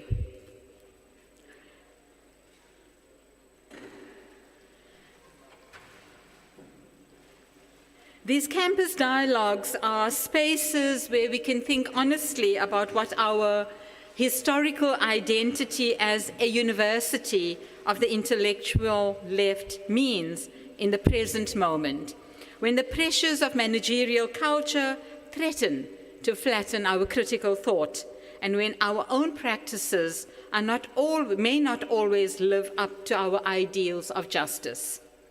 UWC was never meant to be a comfortable university. It was born in struggle, and that energy has shaped its soul. Yet I wonder whether living in constant and perpetual protest mode takes its toll. So perhaps our question today is, what happens when protest becomes a way of life? Is the UWC way only about resilience, resistance, and survival? Or can it also be about restoration, imagination, and the possibility of simply living? Maybe the deeper purpose of struggle is not to remain there forever, but to build a community where it is finally possible to live with dignity, to learn, to create, to rest, and to belong. This also raises another question. Whose responsibility is it to create such a space? Is it only management's job? Or can students help shape an institutional culture that resists injustice, yet also makes space for living well together? I am joined this afternoon by 4 students who bring different experiences and perspectives of what it means to live the UWC way.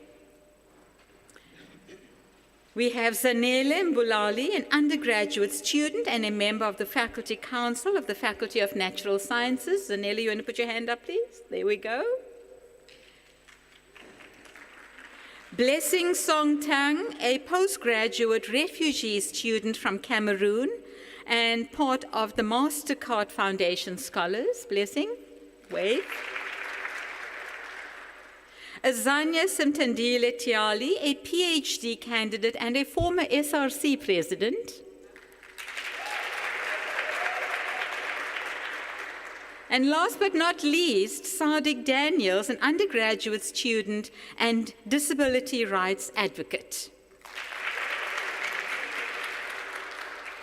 I will offer a few questions to open our conversation about how the UWC way is lived by students, and I'm going to do it while I get onto stage because we'd like this particular panel to take on the format of a real conversation. So I will give each participant a question, they will respond, others will contribute to that particular discussion, and then we will take some questions from the audience. Thank you.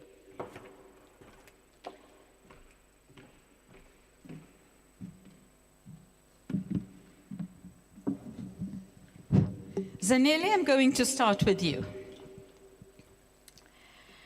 UWC's story is a story of protest.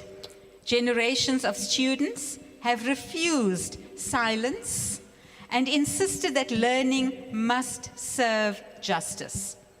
But protest takes something from you, doesn't it? It drains energy and shapes how you see yourself and your future.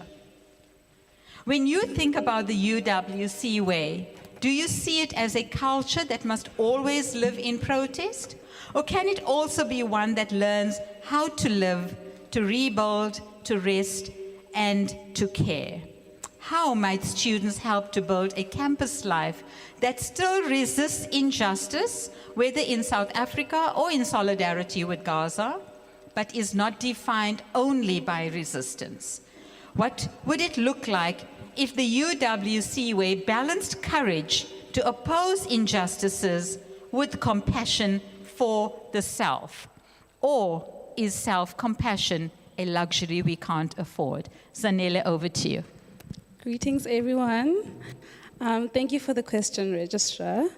I know that when we hear the word protest, our minds immediately jump to images of violence, chaos, and destruction, and rightfully so, given our South Africa's painful history when protests would often lead to bloodshed and violence.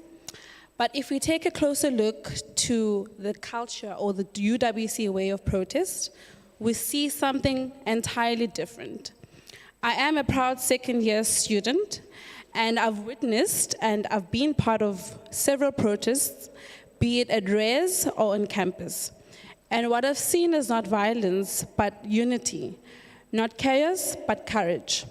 There is something deeply beautiful about watching students walk side by side, singing songs of liberation, voices rising in harmony, echoing the spirits of those who fought freedom before us.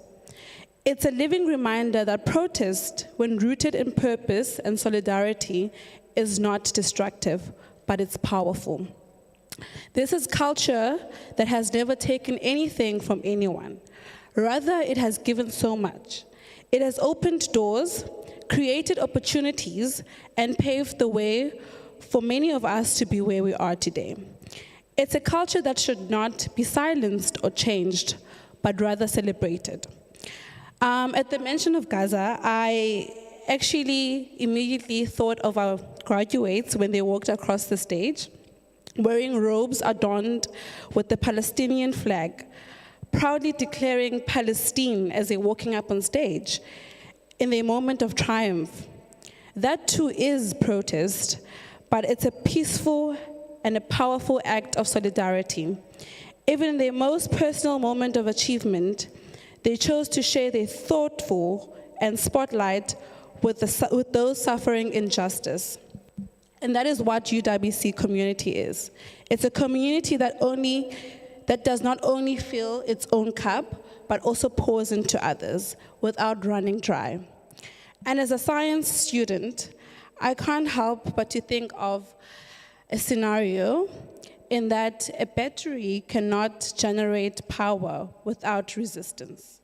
Resistance is what creates energy, what drives change, what fuels progress. There is power in unity, there is strength in resistance, and as long as injustice exists, self-compassion alone is a luxury we as UWC students cannot afford. Someone at some point had to stand up and had to protest for each and every one of us to have the privileges we enjoy today. So, sizoqhubeka sizabalaze. We are going to continue to strive and come together to create effort in having what we want, in voicing out our opinions, and in fighting for what we believe in. So let us honor the legacy of protest, not with fear, but with pride, because resistance is not just part of UWC's history, but it is the heartbeat of who we are. Thank you. Wow, those are some very powerful statements made there, and I absolutely love the analogy you drew about the cup that we pour into others. And I think for me what really stood out was that intersection between one's primary achievement at a university of graduating and walking across that stage, coupled with the silent protest on I'm doing this in solidarity with others who may not be able to do it. And I'm not sure about you, but I found that extremely powerful. But let's hear from some of our other panelists what their thoughts are on Zanele's input. Anyone?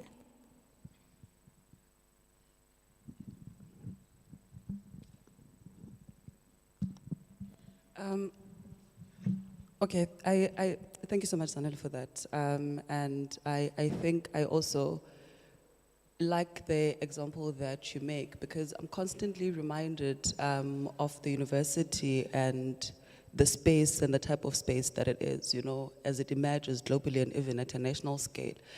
And, you know, as a body that I would classify as a subaltern voices, I think it's quite important that how the space shapes solidarity with the other people that are marginalized, and for instance, the genocide taking place in Gaza. So I think it's one of the most important contributions that I take from your assertion, because it constantly reminds us of the, I don't know what to term it as, but of the contradictory relationship that we have with the space, the university space in this essence. Because universities, it can sometimes be a space where we contest each other, but they equally can be these liberatory spaces, because at the end of the day, their creation is for such, right, to produce knowledge, but equally within that knowledge, how does it contribute to the making of society?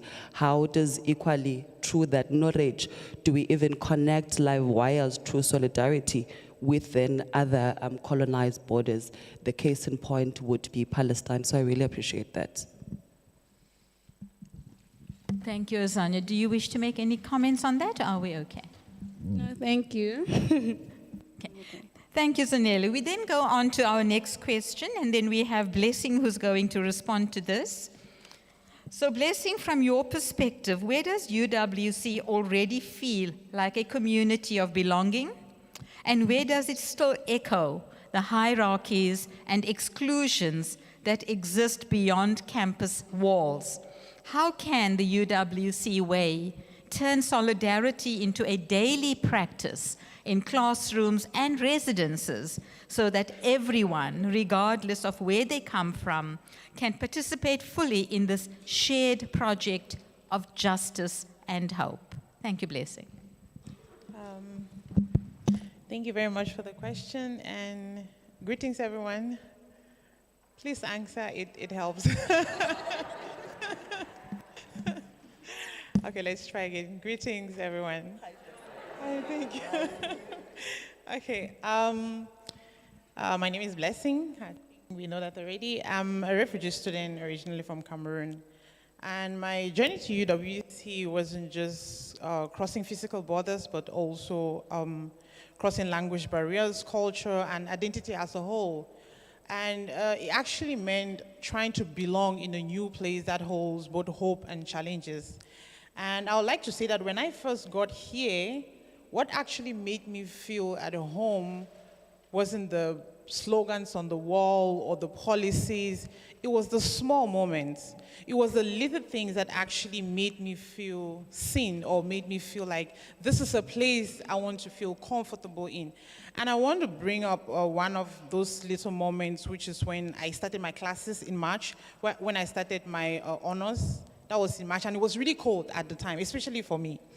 And I was here at CAMS building, if you know the A1 lab. I was doing immersive technology, and let me be honest, the AC, the central AC is right above my head, and you can just walk there and turn it off. No, you have to turn it off from somewhere, and it's a whole protocol. But I had to sit there. And once you sit on a cubicle, you're supposed to sit there to the end of the year. That's how the courses are structured, so you can't just change. So I was already seated there. And it was so cold on that day. It was my first month here in UWC, and you barely know people. You can't just walk up and say, oh, can you borrow me a cardigan? And one of her lecturers sees me shivering, and she just comes and gives me her shawl.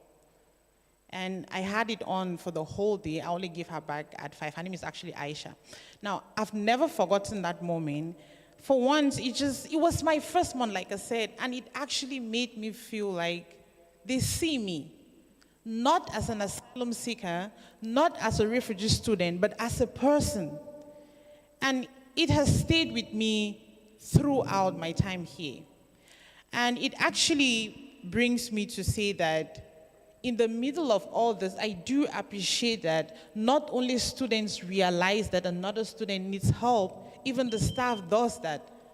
And I would also want to say that even in the middle of all this, there are also barriers, especially in policies that streamline asylum seekers and the opportunities where, I'm not sure how the policies are, but there are also opportunities where asylum seekers are not allowed to partake in. I'm not sure why that is, but those are some of the barriers that we face. And there's also that subtle language gaps that we struggle to fit in. And sometimes it actually makes you feel like, although you're here, you're not actually being heard. And some of those things actually helps me and maybe all of us to remember that transformation is really not a destination. It's something we all have to work towards with one another, in hand, and that way it actually helps make things better for everyone. And this brings me to the real question, which is, how do we turn solidarity into a daily practice? And I think it starts with the small things. In classrooms where I think spaces should be given for every single person to tell their true, authentic stories. It should happen in residence where they should be able to create opportunities where people or students come together and share their cultures, their food, their language, and everything. And this helps to curb separation. It actually helps bring people together.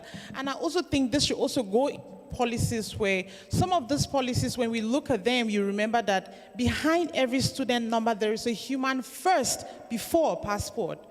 In this way, we would learn to be subtle with each other, even with the way we talk to each other.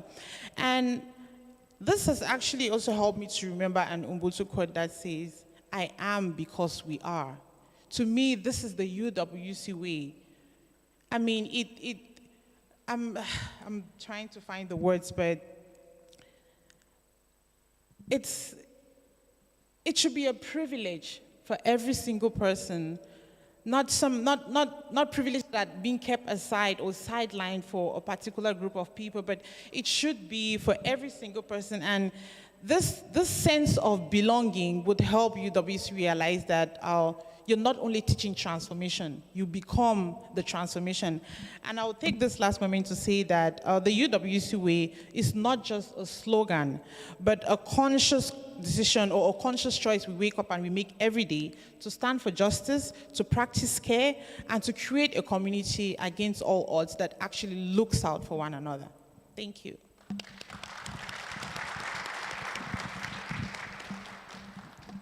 Blessing, to quote you, human first before passport. That's a very, very powerful statement. I want to ask you a question. Why did you choose to come to UWC? To be honest, UWC wasn't my first choice. I'm sorry, but UWC wasn't my first choice. I applied to quite a good number of universities, and for the first 2 years, I wasn't able to get any. And I'm not the person who sends emails or make calls. I go to the door and I knock and I find out what is going on with my application. And of all the universities that I went to, UWC was the most receptive. They gave me a hard time, but they answered my questions.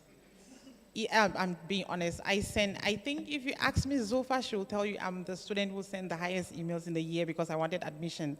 They rejected me and I came back and I said, no, you can't reject me. I applied, and these are my credentials, and I meet the criteria. You can't just say that I don't meet it all of a sudden. And we went back and forth, and I went home, and then she said she'll get to me. She didn't get to me, and I came back. And like I said, I did the same thing in the other universities that I applied to, but they were not so receptive. But here, which is why I said at the beginning, it's not just about the students, it's also the staff here. And I'll give another example. I'm sorry if I'm taking long. I'll give another example. There's one of my tests that I wrote when I was doing my honors, not a test, an assignment that I did and submitted. And And I didn't do very well. I didn't feel I had a 60. But I didn't think it was a good mark, and I didn't say anything. So later on, when I met the lecturer, a couple of weeks later, I was saying, I wish I had done well in this assignment. And she says, why didn't you say it at the time or ask for extension? And I'm like, no, there was a date that I was supposed to submit. She says, no, you're supposed to ask for extension. If you had asked, I would have given you. Which brings me to say that here, both the staff and the student, they actually teach you to speak up. If you want it, you have to ask.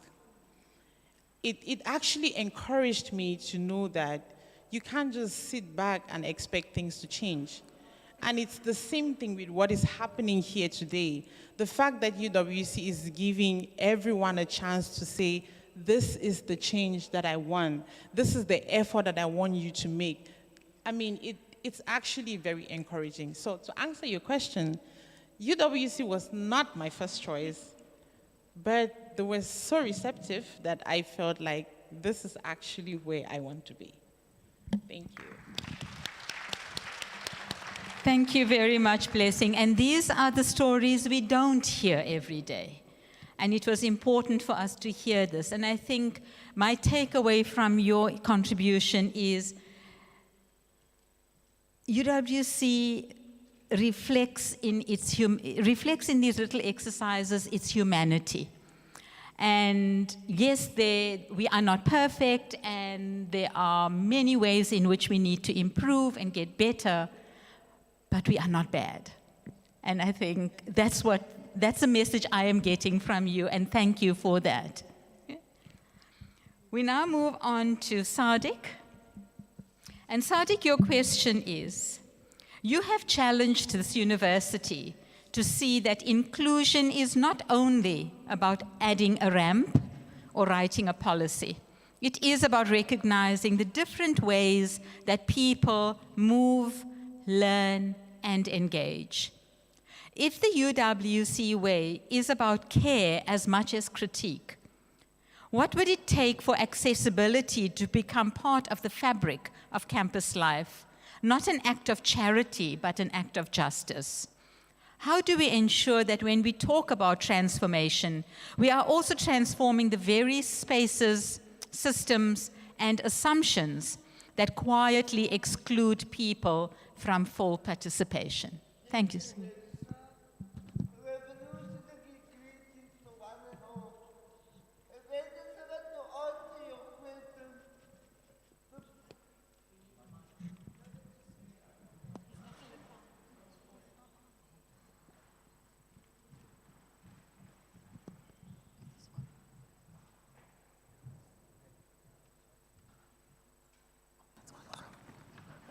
Sorry for that.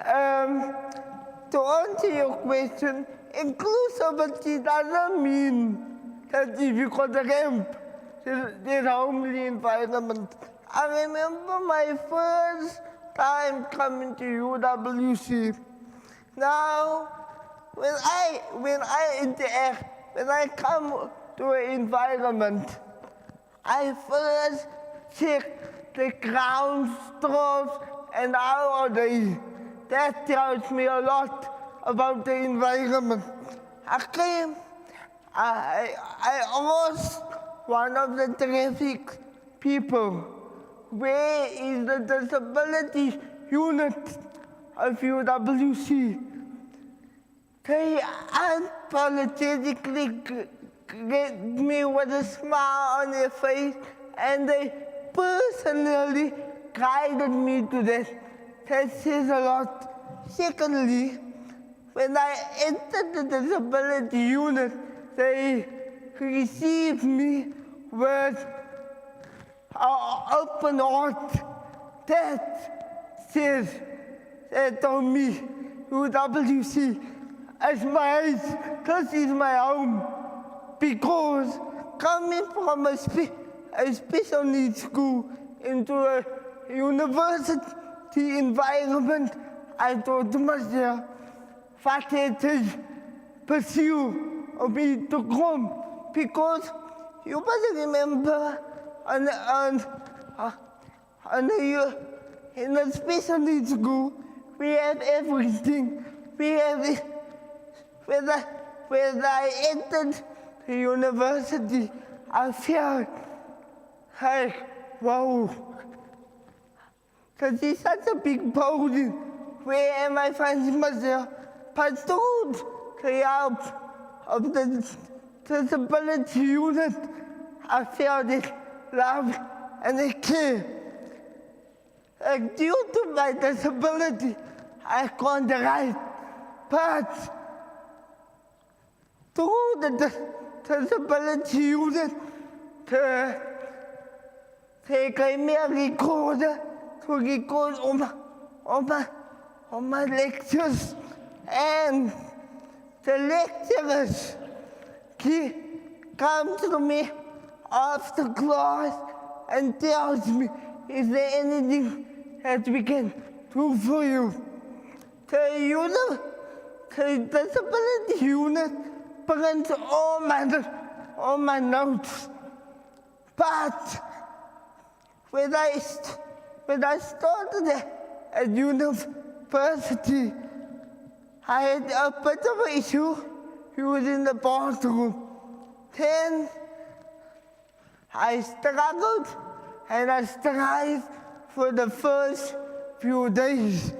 And then I came across one of the CPS traffic staff, and they told me, no, we are willing to assist you with a bathroom.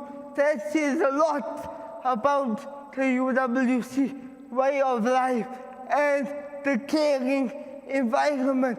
I think the CPS security staff as my own family. And any problems that I have, I can either go to Mr. Craig or to the CPS staff, which I highly appreciate. So it's not just about a ramp or whatever, it's about the people and the environment which you find yourself, which will make life easier.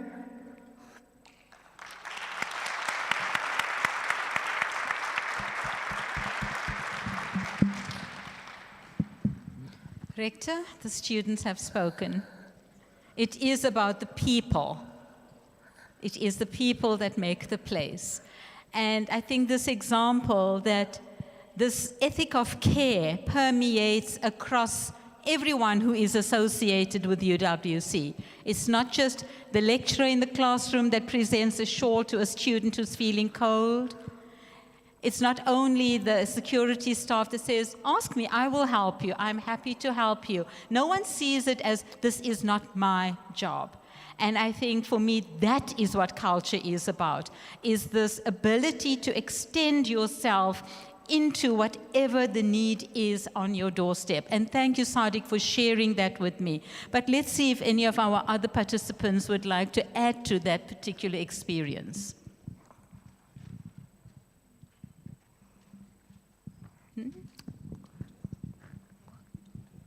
Sadiq, you'd like to add something? Add something. That is something off the cuff. In February, we had a protest. I won't mention for what. The people who were there will know for what. As I see them sitting in the crowd. But we had a protest, and never, ever did I feel so like a comrade, like a human being. These comrades, these fellow activists made me feel like a human, because they treated me as normal as can be. So my recommendation is to UWC, stop using the word disabled. Use the word differently able, because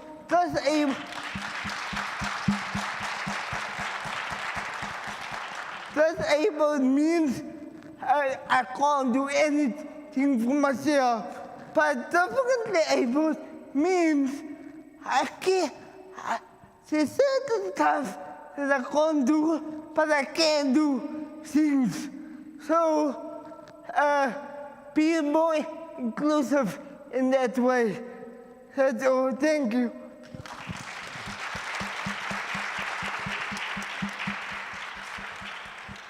Thank you very much, Sadiq, for also reminding us of the language we use and how that creates barriers as well.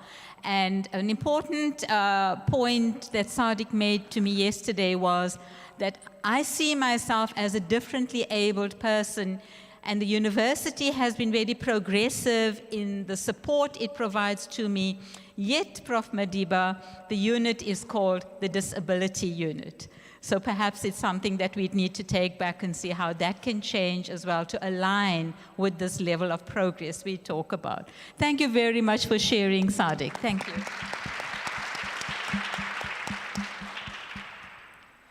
Our last participant on this panel is Azania, who as a doctoral student, you stand actually between generations. You have lived the student struggle, and you are now part of shaping the intellectual culture of this university. In your view, how can postgraduate students and emerging researchers carry forward the spirit of the UWC way, not only through activism, but through the kind of scholarship and mentorship that keeps the university socially accountable?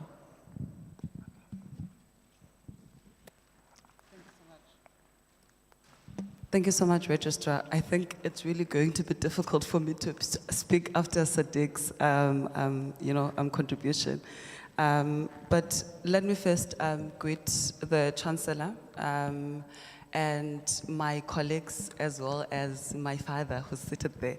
So I think before I even delve into the response, I think one of the things that I want to highlight, it is the fact that, October is one of the most important months in Palestine and even within the higher education space. And I want to reflect on this, particularly drawing it from the events of the student of 2015-2016. I think it would be an injustice to speak of the politics of refusal and me having emerged as both a student activist as well as an intellectual or an aspiring intellectual. And I think for me, this conversation, of course, unfolds within a profound and a very important moment in South Africa's higher education history. And I said this is the 2015 moment. And to reflect on the university today without situating oneself within this genealogy, it would really be to erase the conditions that have shaped us. The moment of fallism, as it is often invoked, then emerge not only from or detach from theoretical standpoints, but from the lived positionalities of students who find themselves both inside and equally against the universities. Perhaps this is sometimes the contradiction and the paradox that we find ourselves in as students. It was a moment, of course, that was born of refusal, and a moment that perhaps demanded us that we think of what it means to belong, what it means to study, and what it means to imagine otherwise ourselves within institutions that are labeled rather as historically black institutions. I speak then, of course, here as somebody whom I would describe as an interpolated subject, one who stands between activism as well as academia, between the streets as well as the seminar room. And of course, I do not disavow either, for they both constitute who I am. The politics of refusal that emerged in the 2015 moment under the ideological framing of fallism, as I stated before. And of course, they continue to shape how I move within the space, how I read, and how I relate to others within it. The university, to me, therefore, is a site of fugitivity, a space where we refuse to be refused. It is a terrain of contestation, a place where we continuously strive to make meaning of our lives and our studies. Yet, this imagination does not emanate from outside the institution. It rises precisely from within these contradictions. For we are, in many ways, produced by the very structure we context. The university interpolates us, even as we attempt to unsettle its foundation. It is therefore from this standpoint, Register, that I extend my reflection across three scales, that is at the national, the global, as well as the local. And globally, as how universities have operated as these extractive and epistemically violent spaces and machines of knowledge production, and of course, to some greater extent, that have been said that they reproduce colonial hierarchies of thought, that they often present themselves as universal while extracting intellectual and material value from the global south, that is us. And of course, refusing to acknowledge the histories of violence and dispossession that sustain their authority. To study within the spaces is to counter the coloniality of knowledge itself and to live within the contradiction of critique and complacency.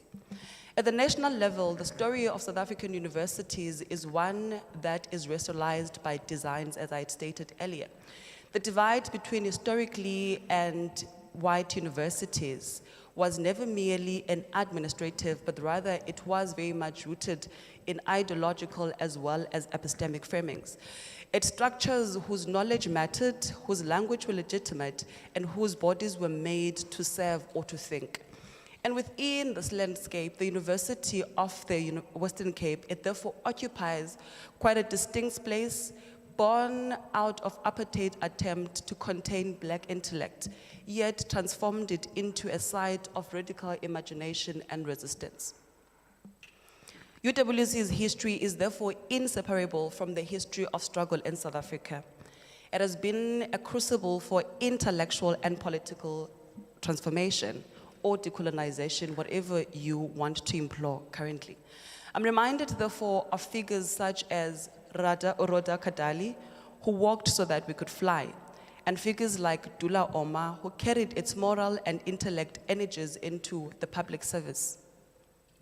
It is from this lineage that I reflect on the university as equally an island of emotions and as a space of youthful intensity, of longing, and of course, of radical potential.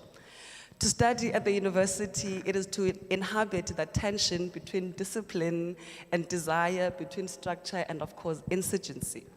The university is both the site of our formation, the stage of our refusal. It also shapes us even as we resist its shaping. I think then, to be fair, and to then answer the question, because sometimes I don't even like being referred to as a doctoral student, but I'm this inquisitive body who's constantly trying to shape themselves and equally shape the society in which we exist in. But now as I stand as an intergenerational threshold shaped by the legacy of the struggle that defines the UWC way, yet I am tasked with reimagining its intellectual future.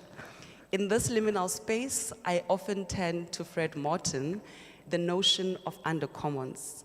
For Morton, the notion of undercommons is not simply a site of resistance. It is but a fugitive space of study, a place where we come together. Otherwise, it is where we study in the breaks, in the cracks of the institution, where one another or a kind of intellectual life can take root and it can be produced, reshaped, and of course, for the public use. To think of UWC through the lens of undercommons, it is to recognize it as a living archive of refusal. And I'm reminded of this living archive of refusal because constantly, as I recall, when I had my first encounter with the university, most people would often ask me, and of course, as I go back to the space I'm from, which is the Stakes Rate, the former VC of the university would often call each other umkhaya, which is people that come from the same space. And with that, when I got to the space, I would often be questioned, are you from the University of Cape Town?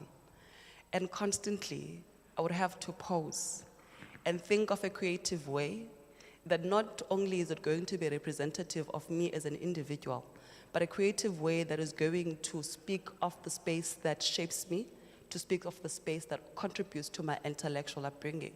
And I would often pause and remind people that, listen, this is the space where both the constitutions of this country were drafted. It is equally a space when I see most universities currently celebrating that they have daycares, where I proudly stand and say that women like Rhoda Kadali made it a point that they shake patriarchy when it was unfashionable. And it is because of that result that universities such as ours was even the first amongst many to have a daycare center. It is therefore reflective of the feminist politics of refusal, which are embedded particularly within the pillars of the space. And of course, as I go further, Registrar, and in closing, I want to highlight, therefore, what the space means to me.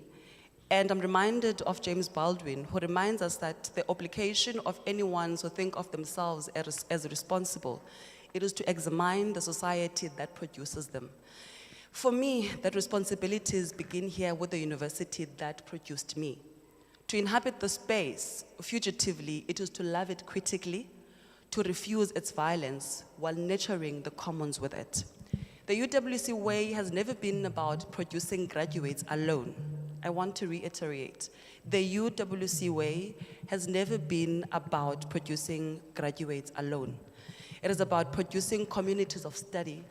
It is about shaping solidarity. It is also about shaping the very principles, ethics, particularly one that I'm reminded of, accountability. Once again, to reflect and go back to the teachings of Morton, what we do with others as a collective is a practice of thinking, of dreaming and refusing in common. To carry the spirit forward, our scholarship register must remain in the break, in solidarity with communities and histories that make our study possible. This is activism beyond protest, a praxis of social accountability, a scholarship that resists the domestication of our thought by institutional logic. And I say this primarily because of the frequency, once again, when one is constantly questions as to which university do you occupy. It is always in comparison with the historically white universities, because it is not constantly anticipated that an eloquent Azania would come from a university of the Western Cape.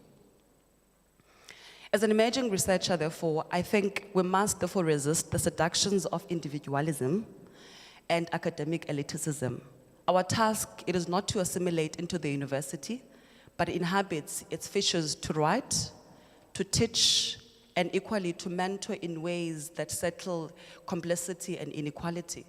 Mentorship in this sense is not by supervision, nor by co-conspiracy, but of course an invitation where we must study together, an invitation where we must refuse together, and of course an invitation where we must hold each other accountable, and of course where we must speak of the unfinished struggles that sustains our institution, and how therefore those unfinished struggles must equally be reflective in the work that we produce, and equally be reflective in the research that we produce. Therefore, to uphold the UWC way, therefore, it is then to live as a fugitive of conscience, to study in ways that disrupt research, with love, of course. And to mentor in the undercommons is to remain answerable to the histories and futures that shape us. The future of research and culture at UWC does not, for me as Azania, lie in climbing academic ladders. But for me, it is about the deep love and the burning desire for our people to continuously liberate themselves through education. It is for the burning loves that for each and everyone that comes before me, as the introduction had said, that I stand before and between intergenerations. It is for me that the future activists within the space that come before me, they equally understand that their role as fugitives, their role as those that refuse to be refused, it is equally not to forget that as they inhabit the spaces, they must constantly be reminded that they have a responsibility to build an archive of resistance, to contribute to the politics of refusal of this very space, because the foundations and the pillars that make UWC are exactly the politics of refusal. Today we stand in this hall, which is Jace Havel Hall, particularly because of this man's contribution in the makings and the foundations of the university, but also in who we become as we learn in the space as fugitives. I thank you.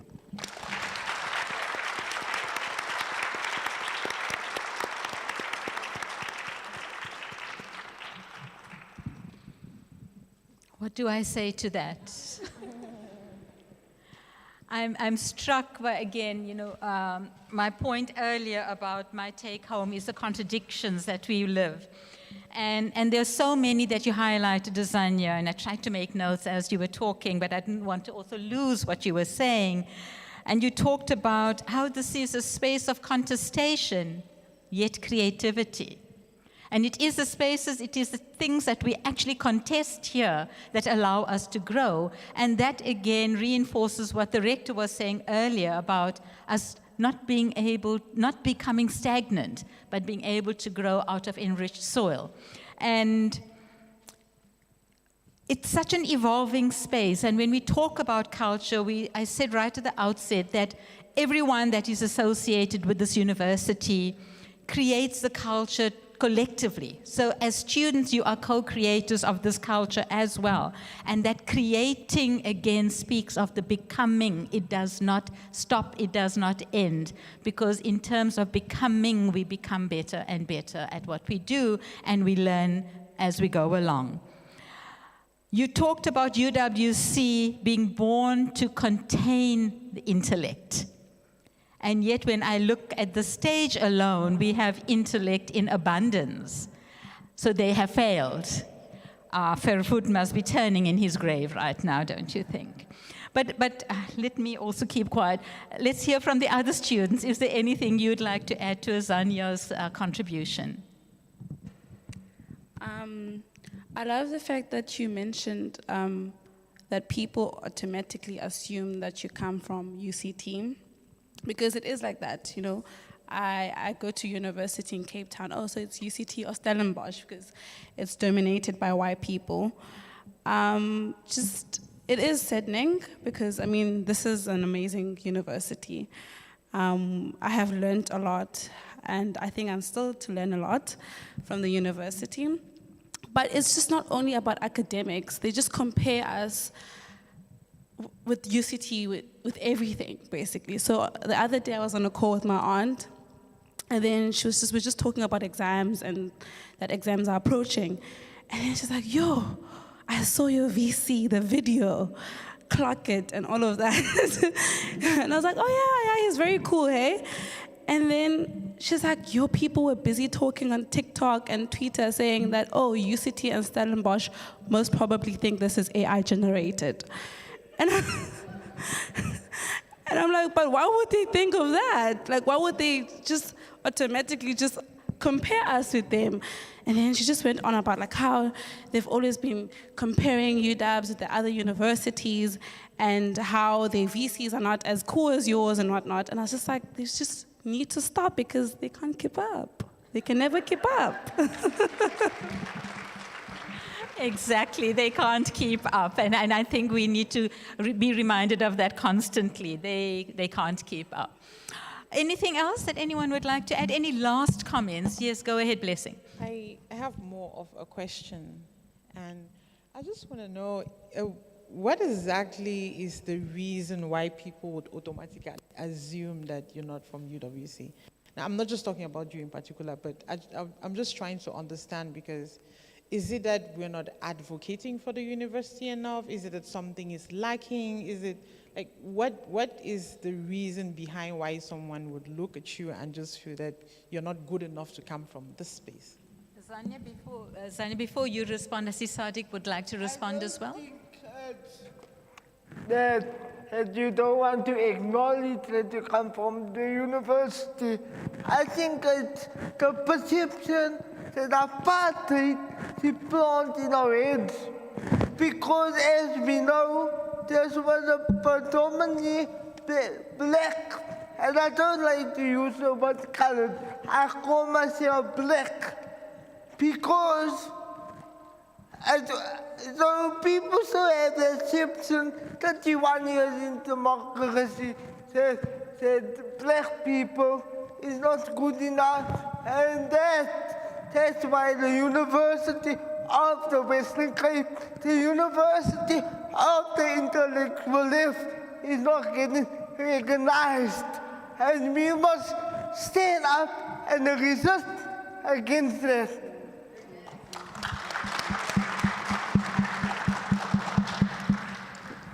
I think Sadiq has answered that, but I also think one of the things that contribute to this, it is the epistemic hierarchy, right, that is still used within the global space. But I also think we cannot negate that, particularly also because we fall part of the global or higher education space. But I think what these epistemic hierarchies do, it is to continuously measure or perceive historically black universities as the spaces where there's no intellectual striving, or we are not producing anything, particularly because what this hierarchization does, it is to shift the gaze from the spaces and to locate it particularly within one space. And in most instances, therefore, as a result of this, it would then privilege these historically white universities. And I think perhaps what we then need to do equally as people who are doing research, as administrators of universities, it is our deliberateness, therefore, in addressing this epistemic hierarchy and how it still privileges certain universities whilst looking at others, in a very belittling manner and a way, as though when we are here as bodies, we are not contributing to the space, neither are we shaping it. And I mean, even if you were to look into the research outputs, UWC does beautiful, tremendous work. I don't even know that most people do watch the court proceedings, because recently, with the Mbenenge tribunal that was taking place, it was a university of the Western Cape linguistic doctor that in actual fact was assisting in interpreting the emoticons that were employed there. Equally, it is the University of the Western Cape that is equally involved in the definition of consent and all of those things. So the university produces quite an extensive research. It also produces quite a lot of individuals who could shape and contribute to it. But it all boils down to this epistemic privilege as to which university gets to be recognized more and. Thank you very much, Zanya. I don't think I could have said that any better. I am also very conscious of time, and I'd like to just check with Elizabeth if we have any questions or comments online.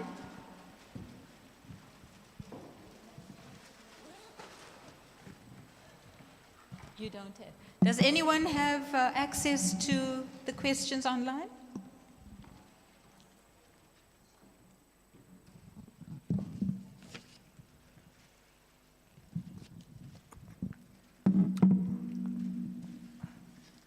Are there any questions in the audience? We can take 3. There's one hand up there. Any other hands? Just one. Can someone get and 2?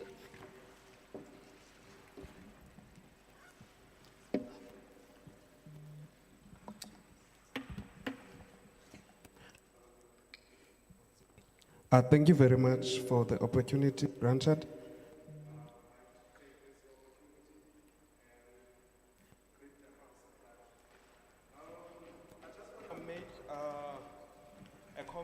Then ask a question later. We not only, or the university doesn't only speak about inclusivity in the but it is reflected right in front of us. We can see, besides it being written, but we can also see right in front of us, inclusivity is indeed promoted in this university. But what I've picked up from the speakers in this dialogue is that they talk about being unified. They talk about being included. So it goes back to my first speaker, and the question that I want to pose, if we are a university that celebrates post-protest, and you've deemed protest to be something that unifies students, it brings us to one voice. How then do we do away with the culture of singling out people in the protest? How do we do away with that culture in the university? And then my second question would go to Sister Azania there. Uguti, you spoke about refusing to be refused. What is the best diplomatic mechanism or the best way into doing that? Thank you very much. I submit.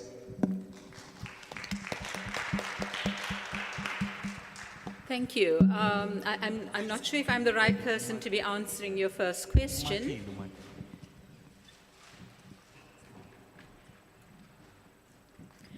So while we do talk about inclusivity and we talk about the unifying power of protesting things that do not sit with us, that do not resonate, that we do not agree with? Why are individuals singled out?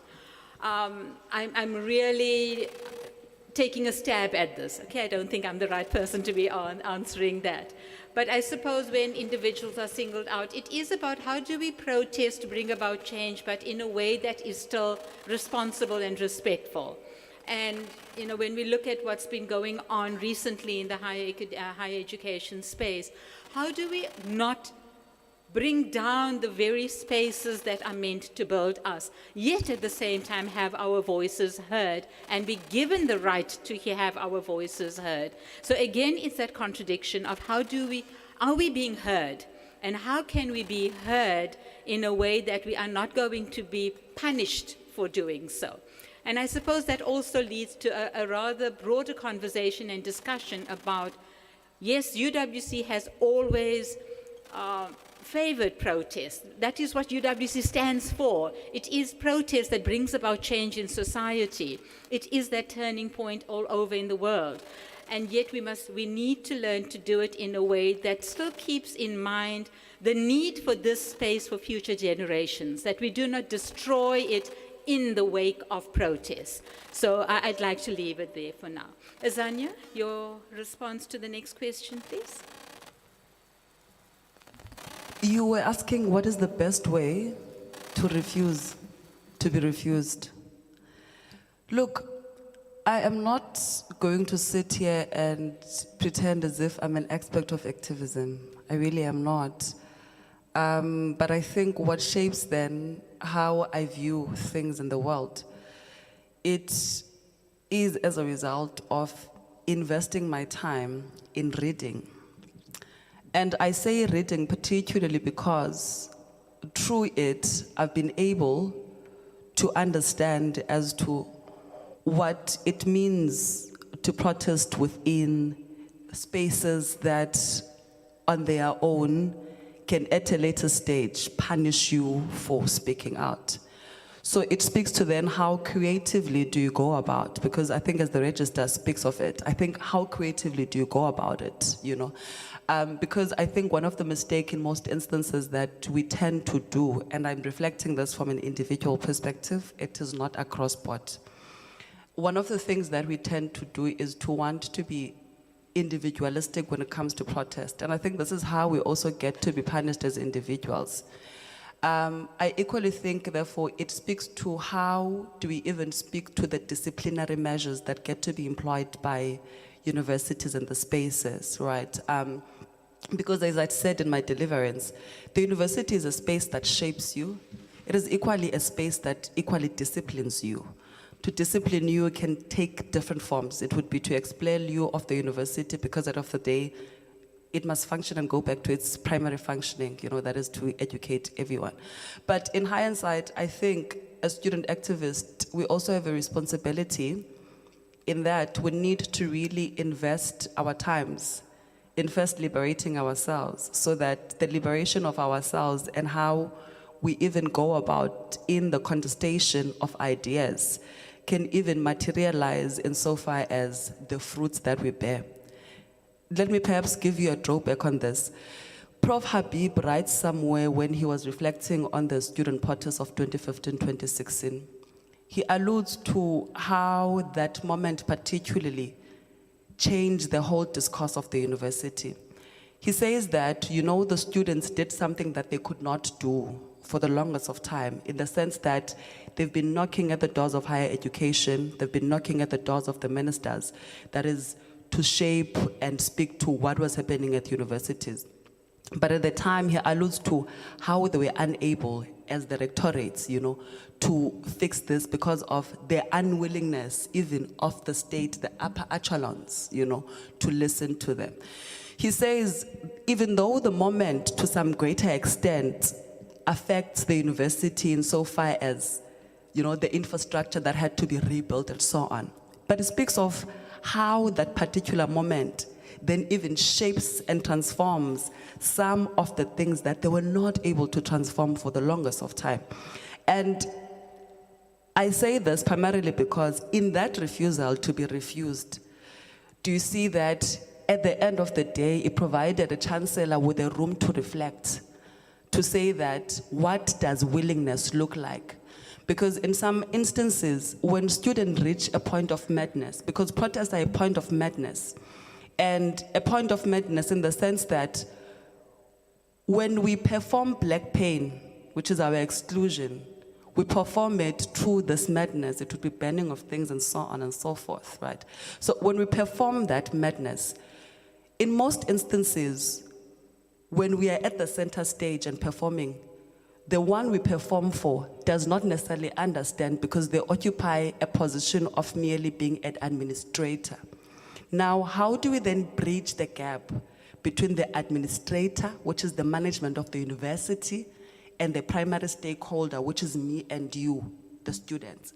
Because in hindsight, we need to get to a point where we are going to have a dialogue. And a dialogue that is not an up-down approach, because the communication scene of South Africa has taught us that when communication is an up-down approach, things never get resolved. But when a communication is set in a way that we are all equal and feel heard and feel represented, whatever form or shape you allude to representation as, somewhere, somehow, we are going to be forced to reach a conclusion.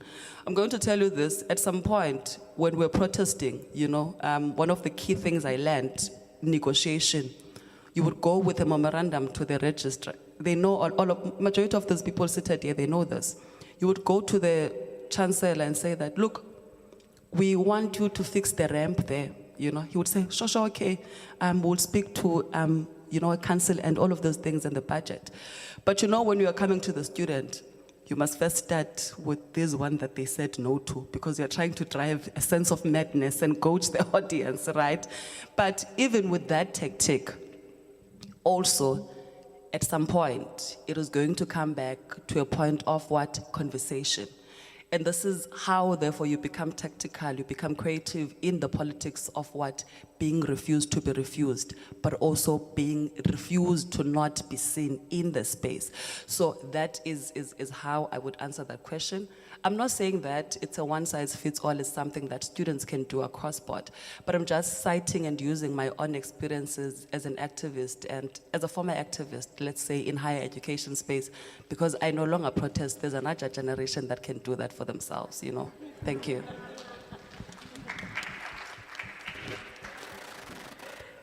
Thank you very much, Azania. And I think as we come now to the end of the dialogue, we need to go away asking ourselves, what should the UWC way stand for? How do we take what we've heard today and form a shared statement on UWC's values and actionable steps now to strengthen the culture, operations, and impact? So in terms of concrete steps, I think it is for us to take that back, to sit down, reflect on what we've heard, and make sure that we have heard you, that we've listened and we've heard and we've seen, so that these don't become just dialogues for the sake of filling up a Friday morning. So definitely, I think, that is what we need to go away with and have further discussions on. And hopefully this dialogue's not going to be the end of it, that out of this dialogue will emanate other dialogues as well, so that, again, in a shared space, we are able to, again, co-create the very next steps that need to take place in order for us to action what we've heard today and not just become another talking point. So, colleagues, students, I think in closing, my reflections would be, what we have explored today is that the UWC way is both history and horizon. It remembers where we come from, a lineage of struggle, but it also asks, where are we going?